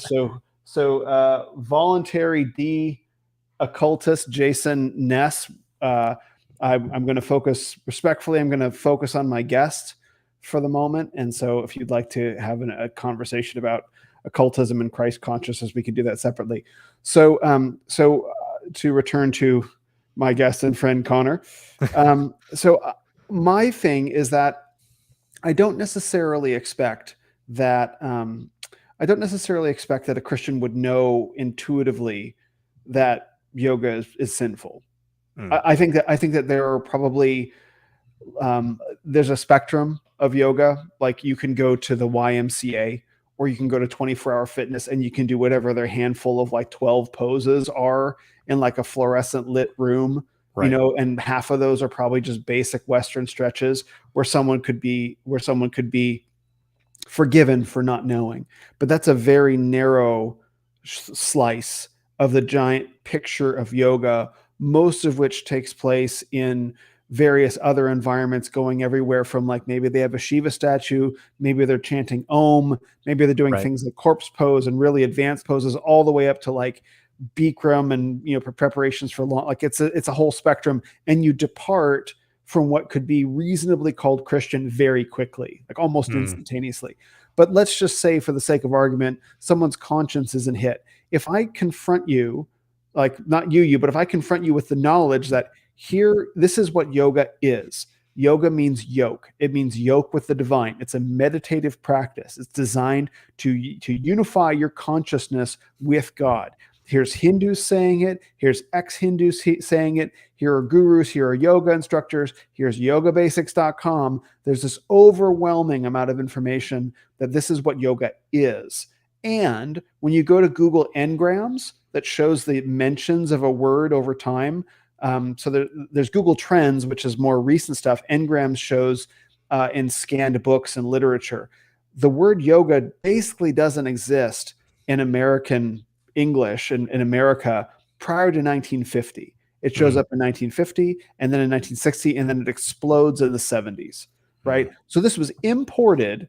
This isn't just been floating around in America for a couple centuries. It was imported at a specific moment in time when Eastern mysticism took over American culture.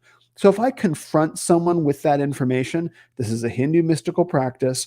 This is what the Hindus say it is. This is what former yoga instructors say it is. This is what these websites say that it is. And this is when it showed up in America. This is what it is. And if someone still says, but I get to do it because meat sacrificed to idols, that's not what Paul is saying. That's absolutely not what Paul is saying. And my response to that is often, if we're going to read that verse hyper legalistically, which is what that is, then there's a whole bunch of other verses I want to ask if we should read hyper legalistically as well. Like honor God in your body, make your body into a living sacrifice. Do you think that that's making your body into a living sacrifice if you're doing a pose that's specifically named after a god?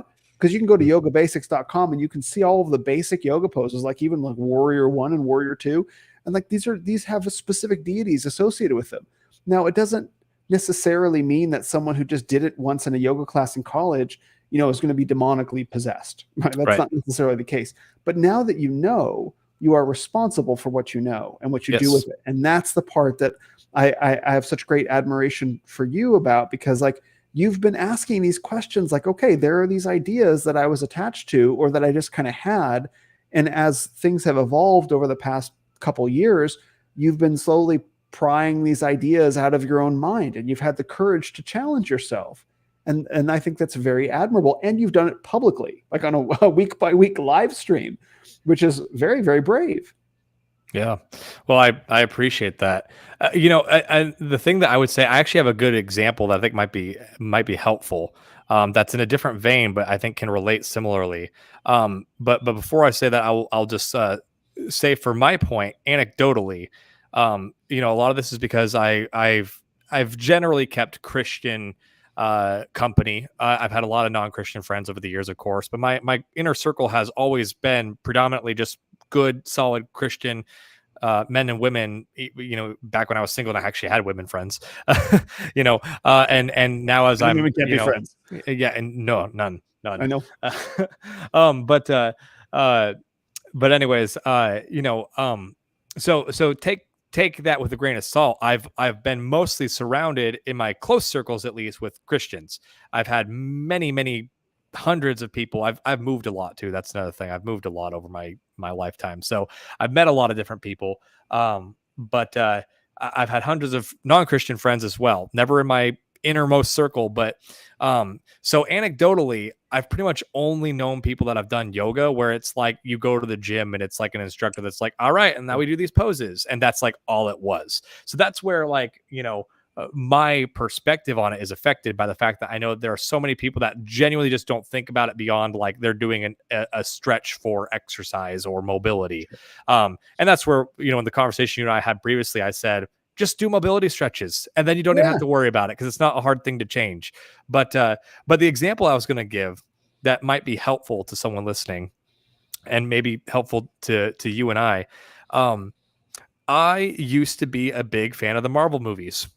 Much to my shame. I know. Okay, but I know that there are some in the audience that will write off everything I have said now because I mentioned that. But I really not enjoyed. Regenerate. Microphone muted. Yeah. I have enjoyed the Marvel movies over the years. I really liked the Avengers. Part of it's the age. I was in high school when the Avengers came out. Just to give an idea. So, and I always loved superheroes growing up. I was just that kid that I didn't have a ton of comics, but I had a few. Beyond that, though, I would just watch like cartoons with superheroes and things like that growing up. It was just kind of the part of the American culture growing up in the 90s. And so that said, I did not like as the MCU continued onward, they slowly put more and more smut into that. And obviously there's always been smut. There's always been like the very first Iron Man, there's like sex scenes that are like, PG-13 where it doesn't show basically anything, but it's very implied. And it shows just enough to be like, all right, like I wouldn't watch that with my children, but it's enough to where as a Christian, you're kind of like, all right, just kind of ignore the little bit of smut that's in these movies and press through it so that you can enjoy, the experience outside of that, that one scene. And that's what I think Christians begin to do. And that's what I was doing. I watched all of the Avengers movie all the way up until Endgame, and the last one I watched was actually Spider-Man Far From Home, which was the release right after Endgame. It was kind of the wrap up of that big Thanos storyline. And of course, it got worse and worse. There's more feminism and a diversity that was like forced in a way that hurt the plot. I don't even mind. At the time, I did not mind that stuff if it was done in a way that made sense to the plot, at least. And it became more and more shoehorned, and it was just awkward, even for me as a big fan. It was like, all right, I really liked all of it except for those two moments where it was like, oh my goodness, preaching at me, stop. That was how I thought about it. Then 2020 hit. I become politically aware, and I realized that Disney is not just making movies that push the line on including smut. I realized that Disney is doing things like filming Mulan next door to a Chinese concentration camp and thanking the CCP for allowing them to film there. They are doing things like they are spending money. Yeah, exactly. They're spending money on politicians that absolutely hate me and would want to see my way of life completely ended. And they are doing things like specifically one guy in particular that bothered me so much, Mark Ruffalo, the guy who plays Hulk. He made a point to go on and defend Joseph Rosenbaum, which is one of the convicted pedophiles that was released from jail during the 2020 riots that was shot by Kyle Rittenhouse. Oh my goodness. His tweet specifically said something like, rest in peace, Jojo, gone before your time. He called him Jojo. Like no one's out there saying, oh, this was his name that he went by all the time. Like Mark Ruffalo took it upon himself to go online, give a pet name to this convicted pedophile who was shot because he was attacking Kyle Rittenhouse. And remember, Kyle Rittenhouse was completely freed up of all this through the court system. So the court agreed with Kyle Rittenhouse, and Mark Ruffalo went out of his way to defend this. So when I saw all that, it was no longer that Disney was just this degenerate like film agency that made good stories, but here and there they hurt the story by throwing in some smut that bothered me. But if I look past it, I could still enjoy myself. It no longer became that. It was like I can only see Mark Ruffalo as a pedophile defender now. I cannot see him as the Hulk.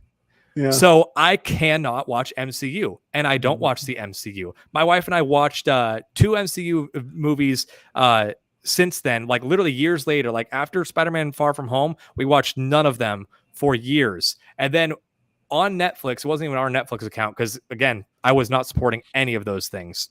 No subscriptions to any of that crap once I learned I mean, they weren't just someone who like was live and let live and had different morals than me that pushed things I didn't like. They were someone that was actively my enemy, my ideological enemy. They want my way of life ended. So once I learned that, I stopped supporting them. But my wife and I watched a couple movies like years later, and they were just trash. Like, honestly, we had been away from it for a while, so that might have been part of it. We could look at it with fresh eyes. But beyond that, the stories have only gotten worse. They've gotten more cheesy. All of the crappy moments that I didn't like that were shoehorned in have only expanded and are showing up more frequently. And, and so we don't miss anything. But if the MCU continued on, as good as it was in its heyday, I would still not support it. Yeah. Now knowing what I know. So to go back to yoga, I know that was a long tangent, but to go back to yoga, it's like once you know what you and I know about yoga and its origin, especially you, because you came from so much of that mysticism, you cannot support yoga. That's right. But that's where you have to like keep in mind the individual who just thinks it's stretching and, oh yeah, maybe it's got some weird origin, but like I'm not doing it for that, and I'm not burning incense while I'm doing it, and it has no power over me. It's not because that person is trying to be degenerate and passive. It's that they just truly don't know. And to some degree, that's where I think guys like you, I mean, I know Jeff told you this when he was on your podcast, but I think that you really will have an important voice in educating people on these things, given your past. I think that is something that you will be able to, that is a gift you'll be able to give to the community of believers. Because I think that people just want their bread and their circus. And the moment you try to say, no, you don't get that part of the circus, they're upset. But with proper education, I think those who are truly in the body of Christ will be convicted, and that's going to lead to real change. That would be my take on it as of now. And again, I'm still thinking through all this, and I've been thinking through it as we've had this discussion, but that's kind of, I hope that analogy was helpful at least. It helps a ton. Yeah. I mean, like I reflect a lot on, one of the popular Christian sayings is God draws straight lines with crooked sticks, right? You've probably heard that before. The way that I think that works is because there are things that our conscience is blind to. Like our conscience is sort of God's voice inside our mind that's telling us what's right from wrong. Now I'll give you a good example in return. So I was doing men's mentorships through 2022 and 2023. A lot of them in 2023. I built a nice business doing one-on-one men's mentorships, kind of like counseling, but a little bit more in depth. So in February of this year, I suddenly got convicted that I could no longer do them, that I had transgressed some sort of boundary. And given the Christian nature of what I was doing, that I was sort of taking on the role of a pastor unknowingly. Like I had sort of, maybe closely, maybe I was already on the other side of the line. I don't know, but suddenly became really aware of the stuff that I was doing with the men that I was working with really is the sort of thing that needed to be done with a pastor and an elder for their well-being, right? To make sure that I wasn't giving them anything bad. I don't think I was. I operate in a very high integrity kind of way, checking it with scripture, etc. And it's the sort of thing that a pastor or a body of elders really needs to be doing for a man, not some dude on the internet with a podcast. Right. So I got convicted of it, folded it up like right then. You know what I mean? Like, okay, I guess I'm putting this away.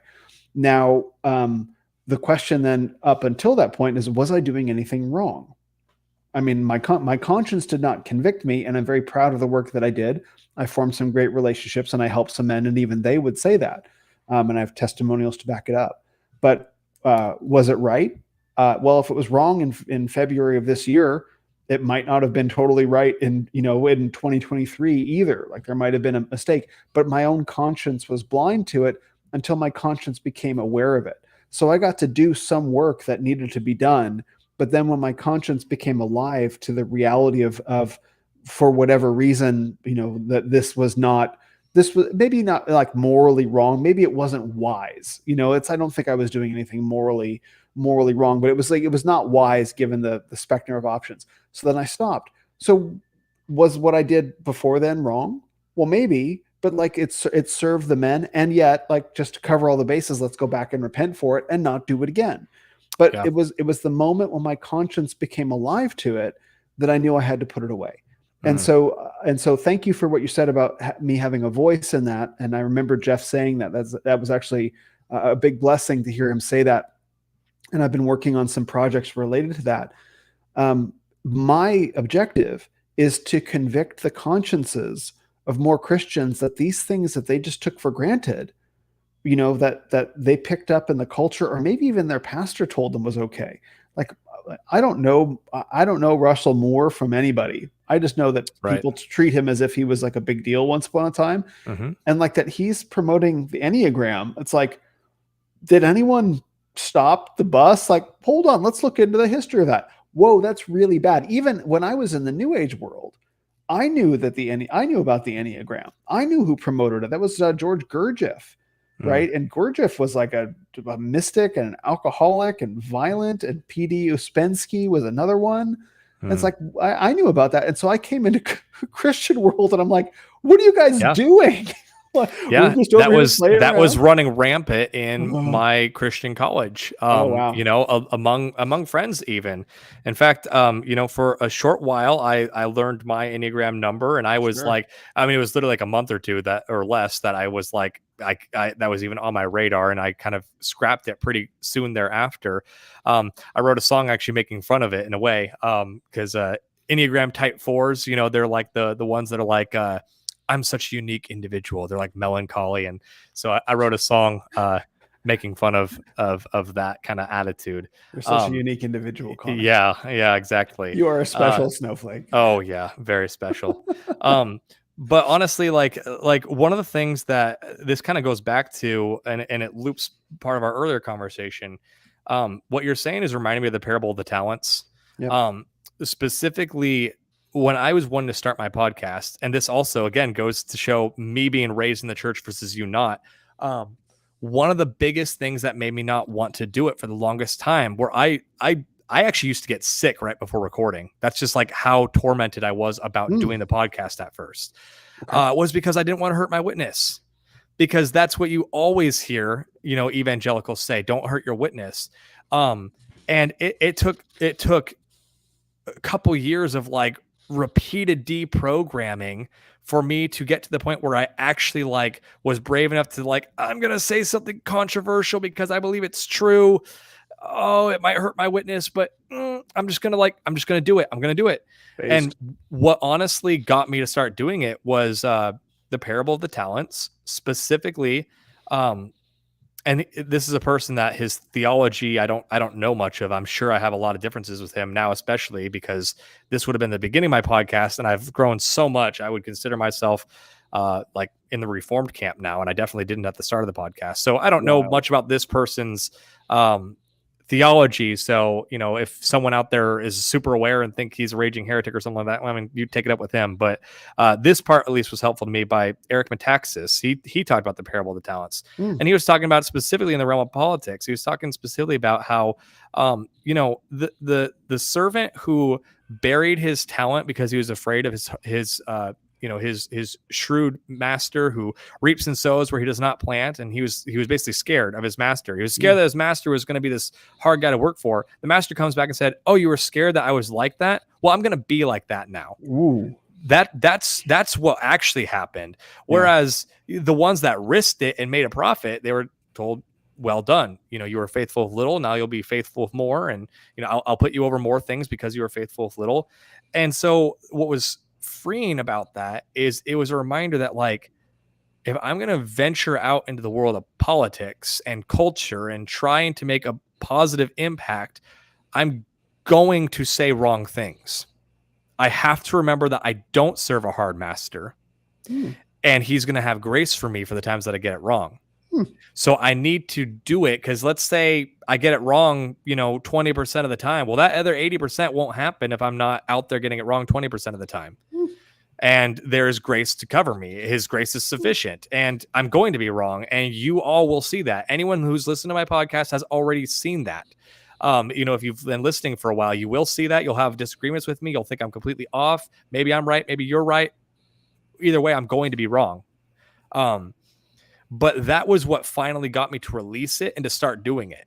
And I've grown so much because of doing this podcast. That's really just been a project for me, for myself, for my own learning and my own, sharpening.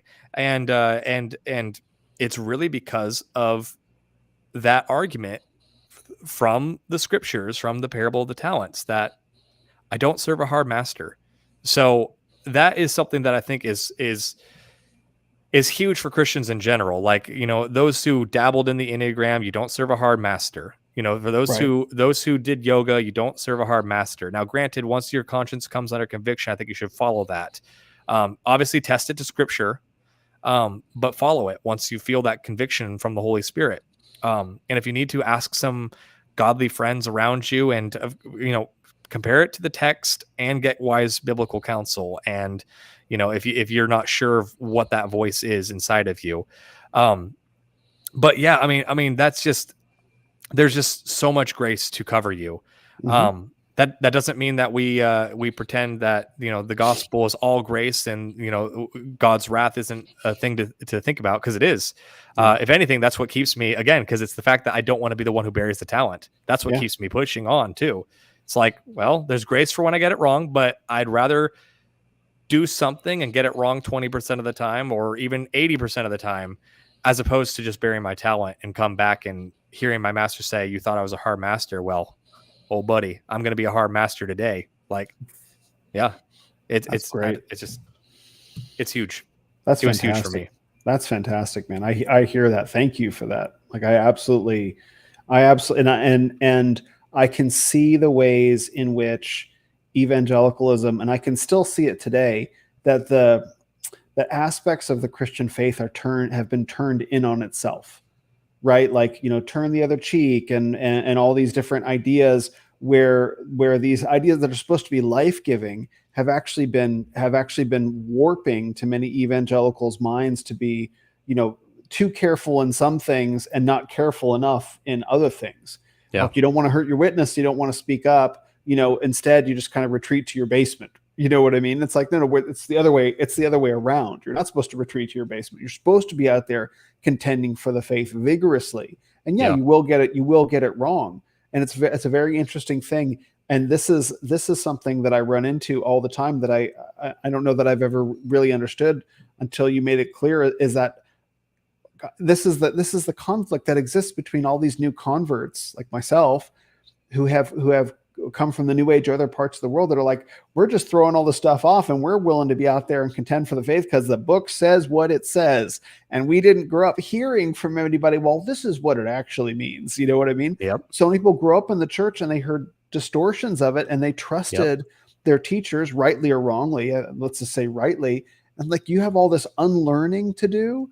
And that's something that I suppose I haven't had enough sympathy for, is the amount of unlearning that so many Christians have had to do. So that's very helpful. So thank you.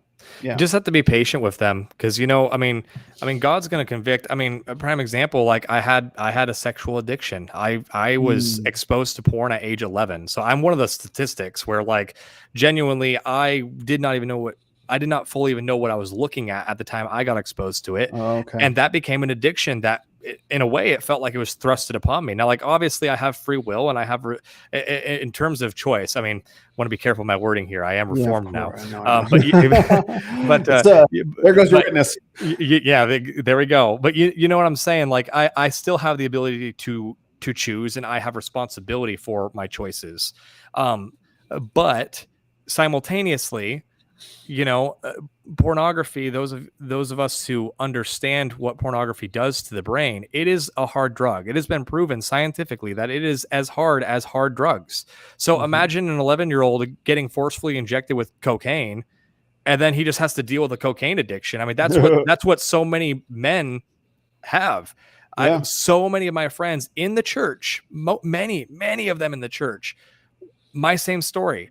At age 9, 10, 11, they were exposed to pornography a few times. That's all it took to hook them. And then they struggled for a decade plus of addiction. And so I was in that camp where I struggled a long time with addiction. And so if you want to talk about sanctification and, kind of unlearning distortions, well, some of those things are not going to be worked out until these big hurdles are overcome first. God will usually start with the big stuff. He'll sanctify, he'll to the drunkard, he's going to probably force them to give up alcohol before they're ready to learn about their issue of pride. Or they might simultaneously learn about both at once. But you know what I mean? Like they're like the obvious things are usually the things that have to be tackled first. And some of these things that are ensnaring the church are big. Like pornography, it's a strong addiction that you have to overcome. And thankfully, by God's grace, I have overcome that. I consider myself a recovering addict because I recognize that it only takes one time to fall back into it. But simultaneously, I am no longer in the thick of addiction. And so the blessings of that is that as I no longer have this giant thing in front of me, that's blinding my eyes to the other planks in my eye. Like I can actually see those other planks and start to address them because the biggest plank is finally gone. And I think that's honestly, in a way, how sanctification works. Is just like God's going to just redeem you one bit at a time. That's why we're constantly crucifying ourselves. And I mean, but the beauty is, as you crucify a man, as he bleeds out, he gets weaker. And so that's going to happen with your flesh. You're going to crucify your flesh every day. He'll bleed out and get weaker, and he'll be easier to keep up on that cross. But I mean, that's just the journey of faith that all of us are going to take. If we're truly in this for the long haul, and that means they're going to go through seasons where you don't feel like you are a good believer, and there are going to be seasons where you feel like you're on the mountaintop. The main thing is just to not bow out in those hard seasons and to keep pushing forward, because sanctification's a lifelong journey. And I grew up Nazarene, and some Nazarenes believe you can achieve sanctification here on earth. I don't. I don't.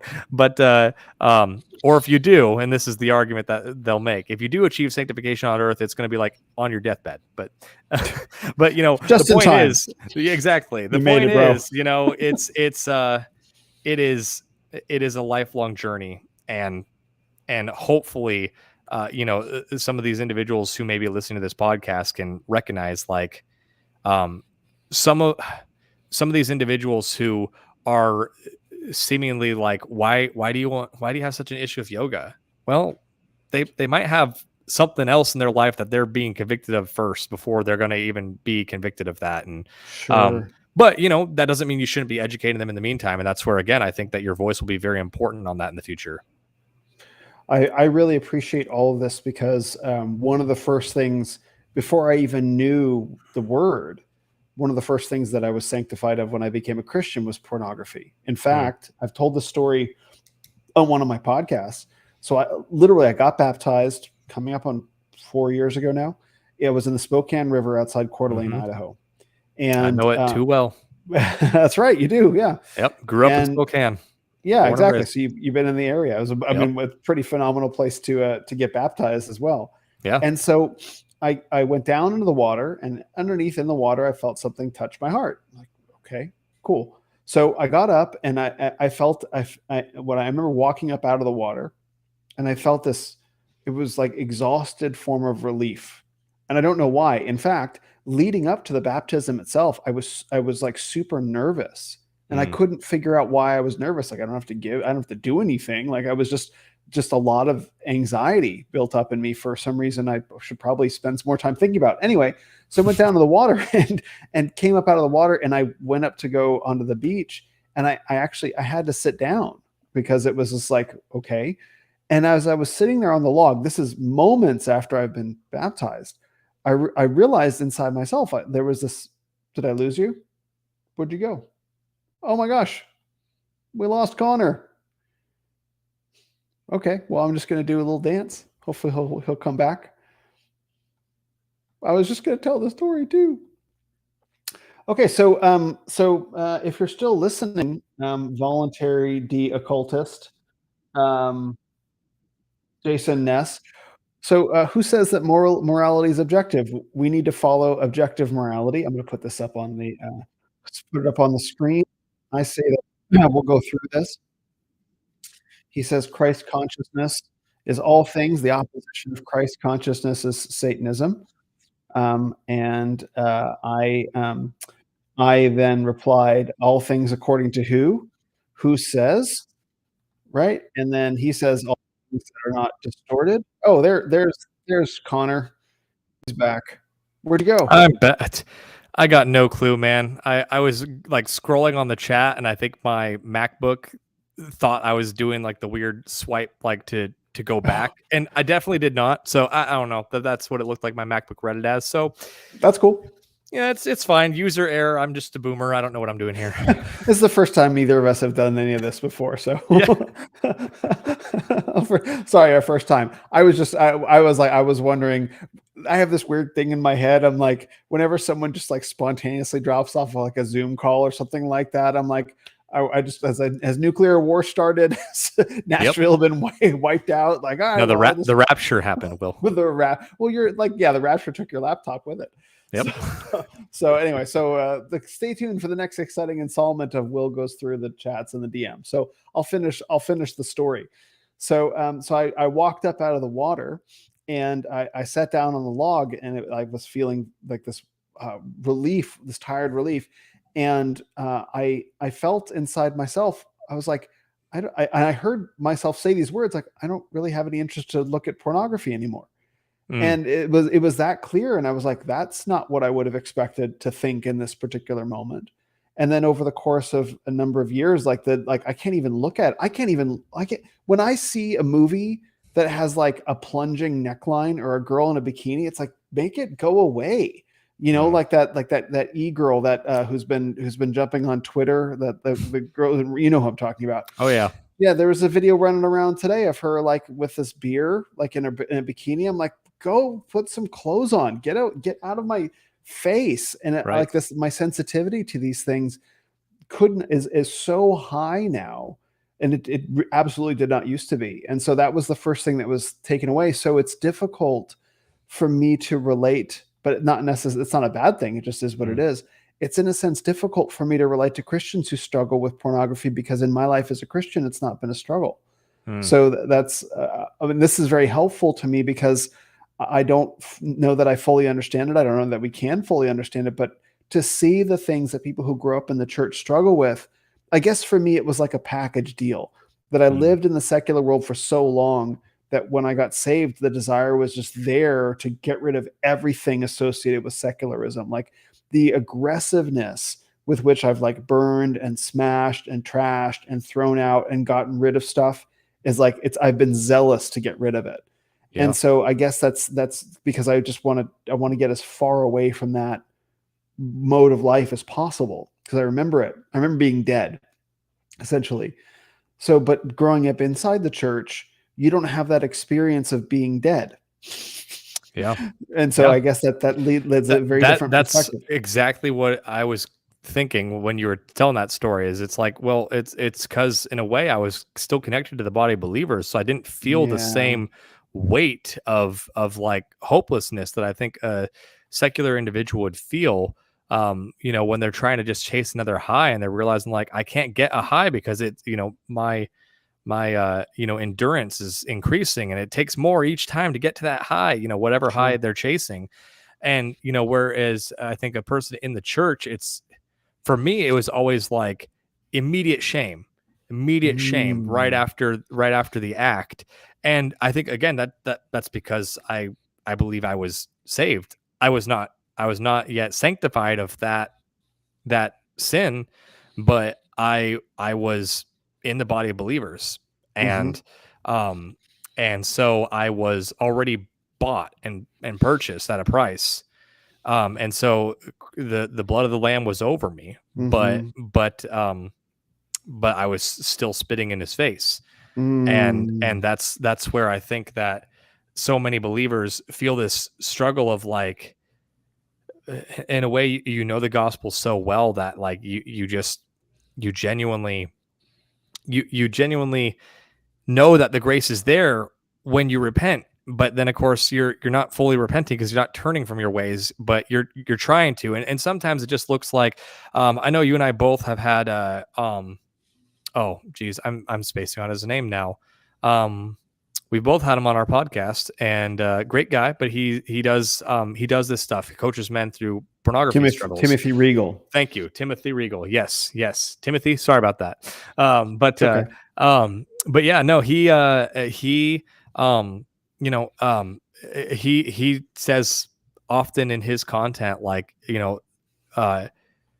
okay, so you relapsed today. Well, after 2 weeks of going straight, like, remember that the victories that you went 2 weeks without, not that, don't focus on the defeat of today and just keep going. And that's true. And then another thing, and this could open up a whole other can of worms, is I think that men's ministries and masculinity in the church, which you've addressed so much, I think that it often doesn't provide an outlet. Men need to be building and working towards something. Yeah. That's what keeps them away from pornography and other addictions, whether it's pornography or a true substance abuse. But if a church does not have that for men, and most churches in America don't have a very good men's ministry, if any, and they don't have places for men to get plugged in. I think that doesn't help. There are many men in the church that, Aaron Wren, I know, has said that, Christians, the only thing they have for men is be a servant leader, and they just constantly harp on servant leadership. It's like, okay, so the guy who is addicted to porn and he stumbles into pornography and he's really wanting to quit, but he's stumbled today and he's feeling really bad about himself, and then he just goes to church and hears that he needs to just be a servant leader and just like serve more. And like, not that servant leadership is bad, but like that's the only thing that the church ever harps on. It's like, it just becomes this thing where I think that men are just like, okay, well, because I was so awful today, I'll volunteer to now, help in the youth ministry, or to run the sound, in the sound booth, or, whatever the case may be. It's like, then it just becomes this game of like, you're almost trying to earn your repentance. And it's like, that's, you can't earn your forgiveness. So, I mean, but I think that weak men's ministries helps exacerbate the problem. Yes, and I think part of the weakness of the men's ministries is not really having a good understanding of men at all. They have a New Testament only understanding of men, which is, if you cut off the entire Old Testament, you miss so much of what men are about, and the evangelical church is not comfortable with that. And I think part of it is also a lack of understanding of men's relationship to emotion, and the attempt to frame men's experience of their emotions in the same way that we understand women and emotions. And so part of that is related to the New Testament versus Old Testament as well, but they wouldn't phrase it in those terms. And so when you have a man who's dealing with shame and guilt and pain and grief, you have to be able to lead a man through that grief. And if you can't, and you just keep it bottled up in him, that grief, that anger goes one of two directions. It either turns into depression or rage. It's the only two places that grief and anger goes. And churches, their attitude just seems to be rub some gospel on it. It's like, well, no, that's not how that works. It's the same like when I start talking about Christians and fitness, people are like, well, what about, was it 1 Timothy 2:18? Like, physical training is of some value. It's like, try rubbing that on your type 2 diabetes and let me know how that goes. Right. So that's my response now. So that's the thing is I don't know. Well, I do know churches gave up on men. They gave up on men in the 60s. Right, when they lost, the American church lost its spine. I know why it lost its spine. It's lost its spine because it believed the World War II propaganda that, and also World War I and the 60s propaganda that men and Christianity had failed Western civilization and women needed to take over. Like, they bought all that. And then you had Billy Graham. And Billy Graham was, as far as I could tell, very careful to preach Christianity, but not offend the 60s masses. He didn't speak to the culture in that way. He didn't call them to repentance. And so you had all this softening, and like, okay, maybe in the moment, this little tiny crack of a compromise doesn't seem like a big deal, but you run it forward 60 years 65 years or more, and you get men who don't know who they are. And when you have men who try to stand up and say, this is who we are as men, you get the regime evangelicals that are like, no, you can't do that. No, you're not allowed. It's like, well, I'm doing it anyway. Sorry. Yep. Right. But as conceptual as all of these ideas are for me, because again, I came from a completely other trajectory. One of the things I am appreciating about this conversation is that they're not conceptual for you. Right. Mm-hmm. And like, these things that I speak about very casually within the evangelical church land in your life and your family and your wife, in your own heart and your own approach to your gifts. Right. And so you've had to pull these, programs essentially out one by one. Yep. Very admirable. Very admirable. Well, thank you. Yeah, it's definitely been a journey. And again, if you guys look back on the early episodes, you'll see it. I mean, I've changed just in the last like two and a half years or so, however long it's been since I started this podcast. I mean, it just, if you ask God for wisdom and you seek wisdom, you will find it. Mm-hmm. It's not always immediate. It's not always as fast as you want it to be. I wish I was a wise old sage already. But I won't be there for a while. But and I pray that I'll be there, of course. Sure. But yeah, I mean, it really truly is deprogramming, and that is a very conscious effort. And a lot of that looks like trying to dig deeper than, thinkers of today. I think thinkers of today have a lot of great things to say. But, it's also helpful to like look back on church history and see people completely removed from your context and see what they say. That's been helpful as well. And, that can start a whole other tangent as well. But I mean, it's truly just, you just have to keep going on the journey by sometimes you just have to say yes to that thing that you think you're supposed to do. And if you're not sure, it's because maybe God's just letting you choose. Sometimes he doesn't open a door for you with blinking red lights to say enter here. Like, sometimes you just have the ability to choose your path forward, and God will shut the door if you're not meant to be there. And if he doesn't shut the door, it may just be that he's just letting you live life and enjoy his creation. And for me, I can think of many instances where he slammed a door in my face. I can think of many instances where it was unclear what way God wanted me to go. And I just did my best to read scripture and make my decision off of scripture and then go from there. And God has always blessed it every time I did it with a heart that was truly aligned with his will. And every time I didn't align with his will, the opposite happened. And that's another way that that the biblical worldview is true is when I don't do what the text says, the opposite happens. The opposite of the blessings that it says are going to be there for me happen. Mm-hmm. And so, I mean, just if you feel like you are called to speak out, do it. And if you're scared about hurting your witness, as I was, because let's face it, we have overemphasized evangelism to where we've taken the Great Commission and said, go and make converts of all nations. Oh, wait, it doesn't say that. It says go and make disciples of all nations, right? but that's how we've been reading the text for the last several decades in most American churches. And so hurting your witness is one of the worst sins you could commit. So don't break that 11th commandment of thou shalt be nice. So forsake the other 10 as long as you keep number 11. Or you can just start speaking out and recognize that you're going to get it wrong, but there is grace enough to cover you. And if you start speaking, maybe you'll get some things right too, and God will bless that. This hurting your witness is starting to make a lot of sense now. Because again, I'm a stranger in a strange land in some ways. I'm very comfortable in Reformed theology because it makes a lot of sense, especially because the New Age doesn't make any sense. It thinks it does. But evangelical culture is something I'm super blind to. And one of the things that I try to do is be sensitive to the rooms that I walk into and not like try to upset the furniture because I'm blind. But I hear these terms, not hurting your witness. And it's like, I think I have an understanding of what that means, but the insider language means something very different. And so it makes sense to me now hearing this, like, it's not about go and make converts of all nations, about go and make disciples of all nations. And so how hurting your witness would fail to make a convert, but it might make it, but like hurting your witness, quote unquote, right?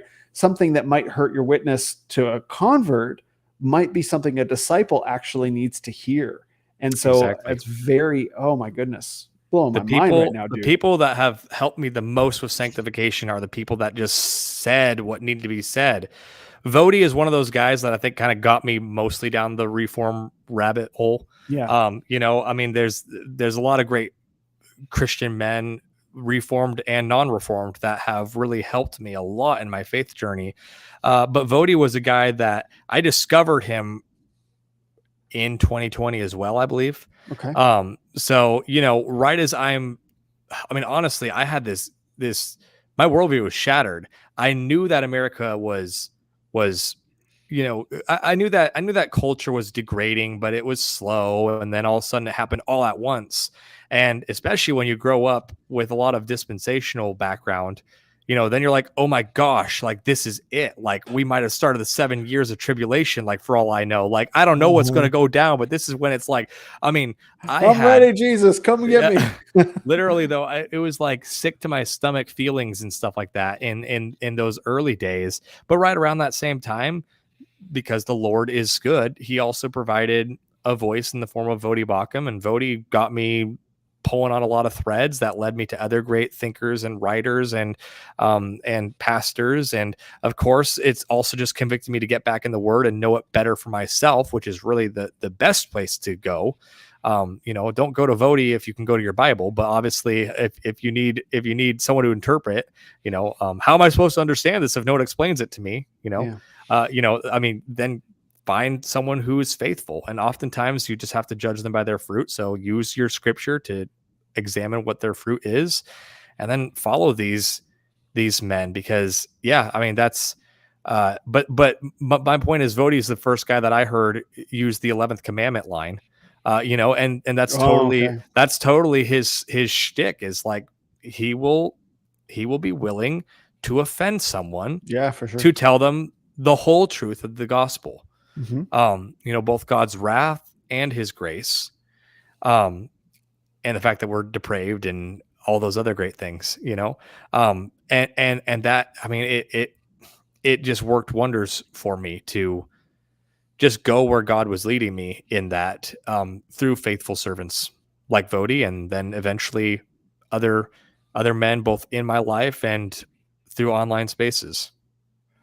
And this is so interesting because my journey into the faith, to arrive at the Reformed faith, into the middle of the Christian nationalism discussion and all these different men that have been at it for a long time, was so short, right? Mm-hmm. It was just like, I don't want to say it was right away, but practically speaking, it was. In fact, it was, I think I can say it was probably Michael Foster who pointed out to me, we were talking, he's like, well, you've traveled really far in a very short period of time. And I was like, oh my gosh, you're right. This was last year sometime, to recognize that in not a large span of time, I found myself in the room, at least, of some men that have been at this for a really long period of time. But in that shortness of time, to go from like new believer to like, oh yeah, like I'm just injecting the Westminster Confession of Faith into my veins, and I'm all in on the, on the Christian nationalism vision and all of that. Like, that was a really short period of time. So I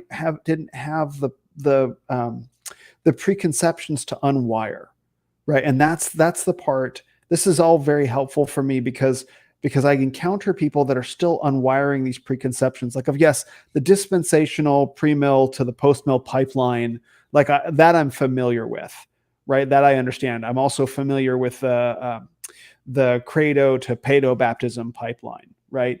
But this, what all these things are pointing to is a larger worldview, a complete from within the Christian faith, people who grew up in the faith, completely transforming the way they see everything that they've ever believed. Maybe going from like, whether it's more independent or non-denominational Baptist or charismatic or whatever, you come all these ideas bundled together. And it's like, oh yeah, all these ideas that you grew up with, they all have to shift all at once, politically, socially, culturally, theologically, right? But for me, it was always on the table all the time already, because in the New Age world, that's what you do, is that you come into this world and you encounter a new practice, or you encounter a new modality, or a new theological system, and you have to synthesize it yourself. Some people don't. Some people get super into one discipline, like people will get hard into yoga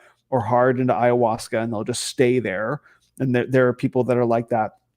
But there are other people, some significant percentage of them, that it's a journey. You go wandering through this land, and then you go through this, set of ideas. And then, okay, cool. Now I'm in this Native American thing, and now I'm in this Buddhist thing, and now I'm doing crystals.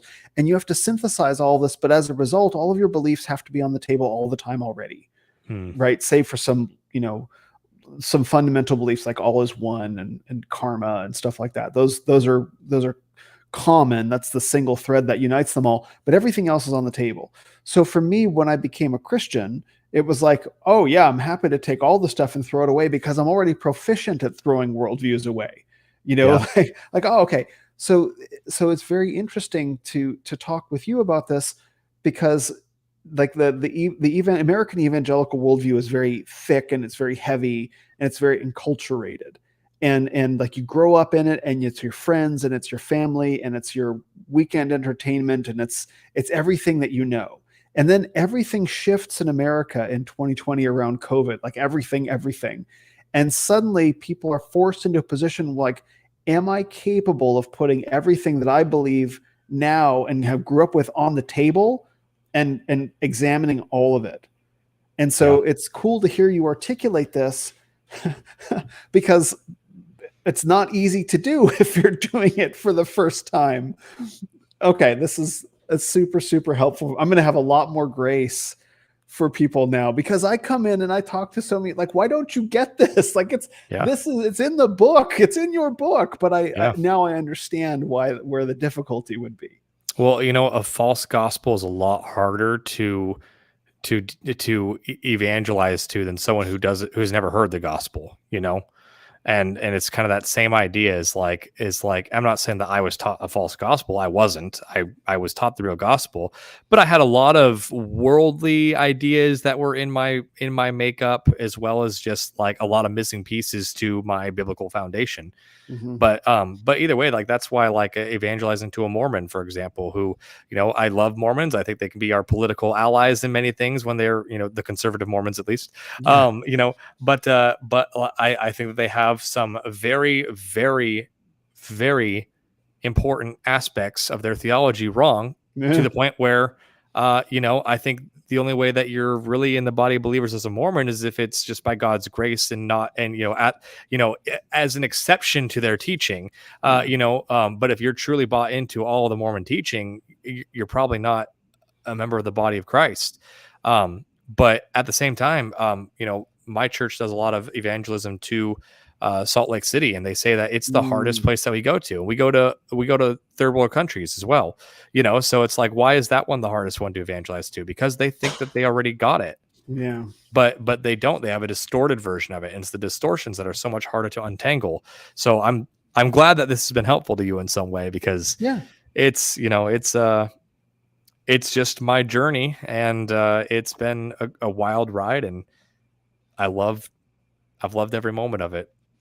Well, I've gotten to be a part of it too. And that's what makes this conversation a little different than if you had just come on my podcast for the first time and we were talking it through, because I've been, I don't know, I think I was one of the earlier viewers of the podcast for sure. Definitely one of the earlier guests. And as we talked about, and I've been on so many times, and I have these touch points, and I've watched you, grow, and I'll tune in on Monday nights, or I'll jump in on Monday nights, and I'll follow you on Twitter, and we'll interact. And so I've gotten to watch this, but we've never actually had this kind of conversation before. Right. And so now I can take the language that you're using and the experience that I have with you personally as a friend, having watched your journey over the past couple of years. And it's like, oh, so much makes sense now, not just in terms of what I do, but also helping me understand you as well. This is very cool. I quite like this. Yeah. It's been It's been a lot of fun, and I've appreciated your digital friendship. And one day we'll have to actually meet in person. I almost did, by the way. I almost went to Ogden. Oh, okay. I won free tickets, but you won free tickets. I did win free tickets. Look at you. And unfortunately, I was not able to go though, because Tennessee to Utah is it's a heavy lift when you got small children. So, but maybe in the future we can meet at someone's conference somewhere at some point, and or if you're ever in our area, then come hit me up, and we'll do some yoga, and it'll be great. It'll be great. Yeah, we'll do some yoga, watch some Marvel movies, and listen to some heavy metal. It'll be amazing. Heck yeah. All right, man. Well, this has been a blessing. I know it's kind of late for you on your end, but where would you like to send people to find out more about you and what you do? Yeah, if you search Forge and Anvil on pretty much all major podcast providers, I'm on Apple, Spotify, YouTube, Rumble. I also do my live streams on X. But X's video player is a little funny sometimes. So, yeah. But my main hub is my Substack, which is forgeandanvil.substack.com. That's where I put all the show episodes there, and it can go straight to your email. You can type in your email and get it to your email for free. And then, of course, there is an option for you to throw a tip in the tip jar to get some additional stuff. And I'm still working on. I'm working on hopefully some future direction for some other projects, and I can't really say much because it's such an infant stage that it's just a thought in my head as of right now. But I've been praying about a lot of things, trying to seek some guidance about the future direction of my content creation. So a lot of that remains to be seen, but either way, I'm just going to be doing the podcast Monday nights, live streams. You can join the chat. And then of course, I do a pre-recorded one later that premieres later on in the week. Most weeks, some weeks, I'll have a guest cancellation and maybe bail on the second episode, but either way, you can catch me there. Great. Well, this is done. This, according to Twitter, this has done well. We got 500 plus views on this on Twitter, and awesome. We'll see what the YouTube numbers come up with, and then of course this will be out on my regular podcast stream. And I did do an ad for your show a month ago, something like that, telling people about it. So this will be a really great way for people to be introduced to your content and tune into the live stream as well, and maybe see me monkeying around in the chat from time to time. Heck yeah. All right, brother. Thank you so much. God bless you. Sure thing. You as well.